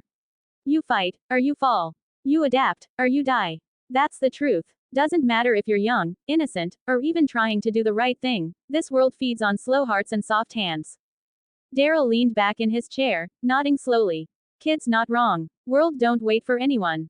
Don't care how good you were yesterday, it'll gut you just the same. The table went still. Across from me, Amy's hand tightened around her fork. She stared at her plate, eyes unfocused. Not in fear, not in shock. Just thinking. Her gaze slowly lifted. When our eyes met, something behind hers had shifted, just a little. There was still softness, but it flickered beneath uncertainty now. Doubt, like a thread had loosened in her old way of thinking. She didn't understand it all. Not yet, but something inside her had started to move. Rick looked around the table. The silence had started to stretch. He picked up his fork and tapped it gently against his glass. Clink. Doesn't change the fact that we're here, he said, voice steady. Alive. Together. That counts for something. He glanced toward Jenner. And it seems to me we haven't thanked our host properly. Dale nodded. Here. Daryl raised his glass with a grin. Here's to you, Doc. Booyah. Booyah. Dale echoed. Rick gave a small smile. Thank you. For letting us in. For giving us a place to rest. Thank you, Doctor. Glasses clinked softly around the table. Then Shane leaned forward, swirling the wine in his glass without drinking it. His voice came low and tight. So, when are you gonna tell us what the hell really happened here, Doc? Rick turned to him, brows furrowed. We're celebrating, Shane. Don't need to do this now. Shane scoffed. Whoa, wait a second. This is why we're here, right? This was your move, supposed to find all the answers. He gestured toward Jenner, letting out a dry chuckle. Instead we found him. Found one man. Why? He looked at Jenner now. No team. No cure. Just you. Why? Jenner's voice was quiet, his eyes unfocused. Well, when things got bad, a lot of people just left, went off to be with their families. He paused, his tone flat. And when things got worse, when the military cordon got overrun, the rest bolted. Shane stared at him. His voice cut through the silence, low and sharp. Every last one. Jenner answered slowly. No, many couldn't face walking out the door. They opted out. He glanced down, his voice quieter. There was a rash of suicides. That was a bad time. Andrea leaned forward, her voice soft but direct. You didn't leave. Why? Jenner didn't hesitate. I just kept working, hoping to do some good. No one spoke for a long second. Then Glenn leaned sideways and muttered to Shane. Dude, you are such a buzzkill, man. After dinner, Jenner gestured for the group to follow him and led us down a wide hallway lit with soft amber lights, most of the overheads flickering on or off. We passed closed doors, sealed labs. Most of the facility is powered down including housing, Jenner said, his voice echoing slightly off the walls. So you'll have to make do here. The couches are comfortable, but there are cots in storage if you like. He turned towards Carl and Sophia. There's a rec room down the hall that you kids might enjoy. A faint smile tugged at his mouth. Just don't plug in the video games, okay? Or anything that draws power. He looked over the group. The same applies. If you shower, go easy on the hot water. Glenn blinked. Hot water? T-Dog cracked a grin. That's what the man said. Both of them laughed. It was strange how something like hot water could bring this much happiness. One by one, the group took turns showering. Fresh clothes, clean skin, warm food, and the illusion of safety brought a kind of happiness they hadn't felt since the start of the outbreak. Now, the facility had gone mostly quiet. Most of them had settled in for the night. I sat alone in the far room. Lights off. Back against the wall. I waited until the last footsteps faded. Until the silence was deep and steady. Then I moved. The hallways were dim, quiet, and empty.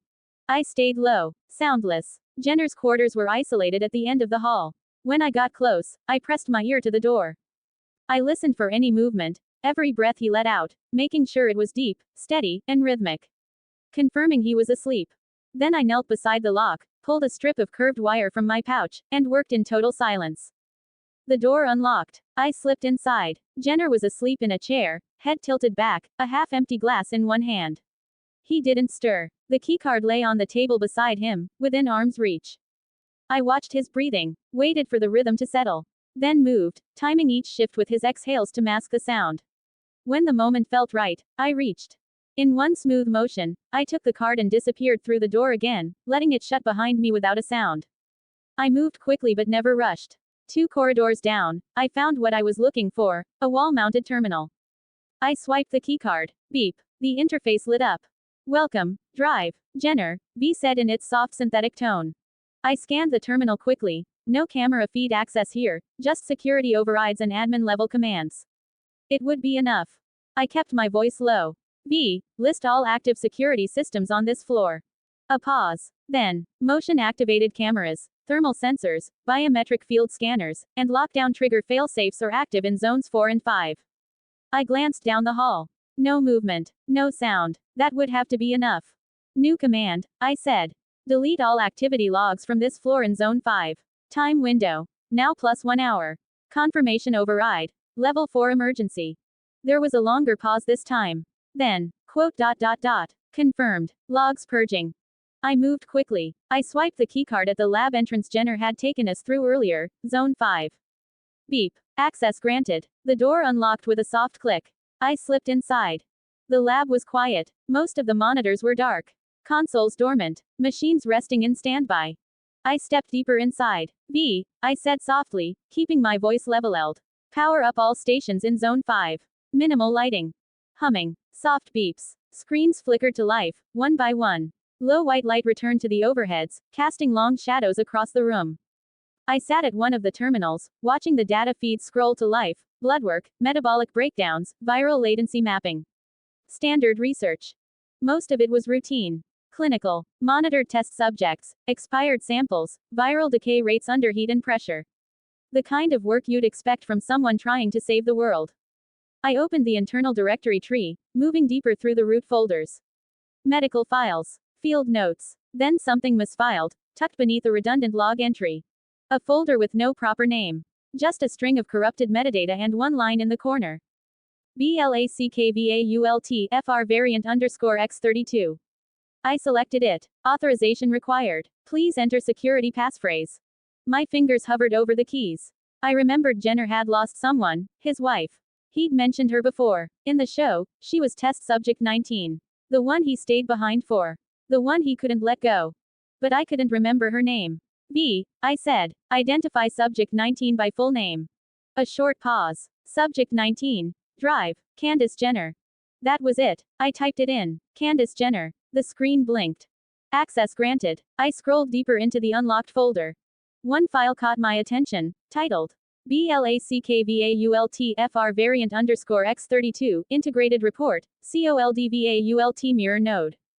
I opened it. Most of the text was dry, clinical, fragmented, partially corrupted. But the pieces I could read told enough. Subjects VX32A through E show heightened motor responsiveness. Climbing behavior confirmed. Increased limb dexterity. Extended pursuit capability. Hostile reaction to environmental noise persists beyond baseline. Another block. Memory bleed in variant D suggests early stage cortical retention. Subject attempted to open containment latch. Failed, but response indicates learned behavior. There was a CDC note beneath it. Received from Coldevaux, France before contact was lost. French researchers claim these variants are not natural evolutions. Artificial genome edits detected. Origin unclear. If accurate, we weren't treating a disease. We were watching someone weaponize it. And at the bottom, tucked into the metadata. Last transmission received 14 hours before Coldevaux blackout. Entire lab presumed lost. I stared at the screen. The room felt colder. This wasn't evolution. This wasn't random. Someone did this. Someone took the virus and twisted it, turned it into something worse. Faster. Smarter. Cruel. My mind drifted back to that moment in Atlanta. The way that Walker climbed a fence like it remembered how. And the one in the city that picked up a rock, smashed it against a glass door just to break through. I'd seen it then. Strange behavior. Almost human. But I hadn't known what to call it. Now I did. Failed variants. Early tests. Signs that someone had already started pushing the virus in directions it was never meant to go. Author's note. Hope you all enjoyed the chapter. We reached plus 700 power stones. Thank you all so much. Folded hands. I genuinely appreciate the support. So to celebrate, I'm dropping an extra chapter. Open mouth smile. I'm trying to explain some of the strange walker behavior we saw in season 1, like the walker that used a rock to break glass, or the one that climbed a fence. What if they were early test subjects, failed versions of something much worse? I'm starting to connect the original series with The Walking Dead, World Beyond, especially season 2, episode 10, where we see a woman in France watching Jenner's message and mentioning that France sent information about the variants. This chapter begins laying the groundwork for those variant walkers, smarter, faster, deadlier. It's my way of blending canon with new lore. The world was already broken, someone just made it worse. Let me know if you like this approach. And if you have questions about future plotlines, character arcs, or theories, I'm always happy to talk with you there. And tell me if you find any mistakes or you have any suggestions. Thanks again for reading.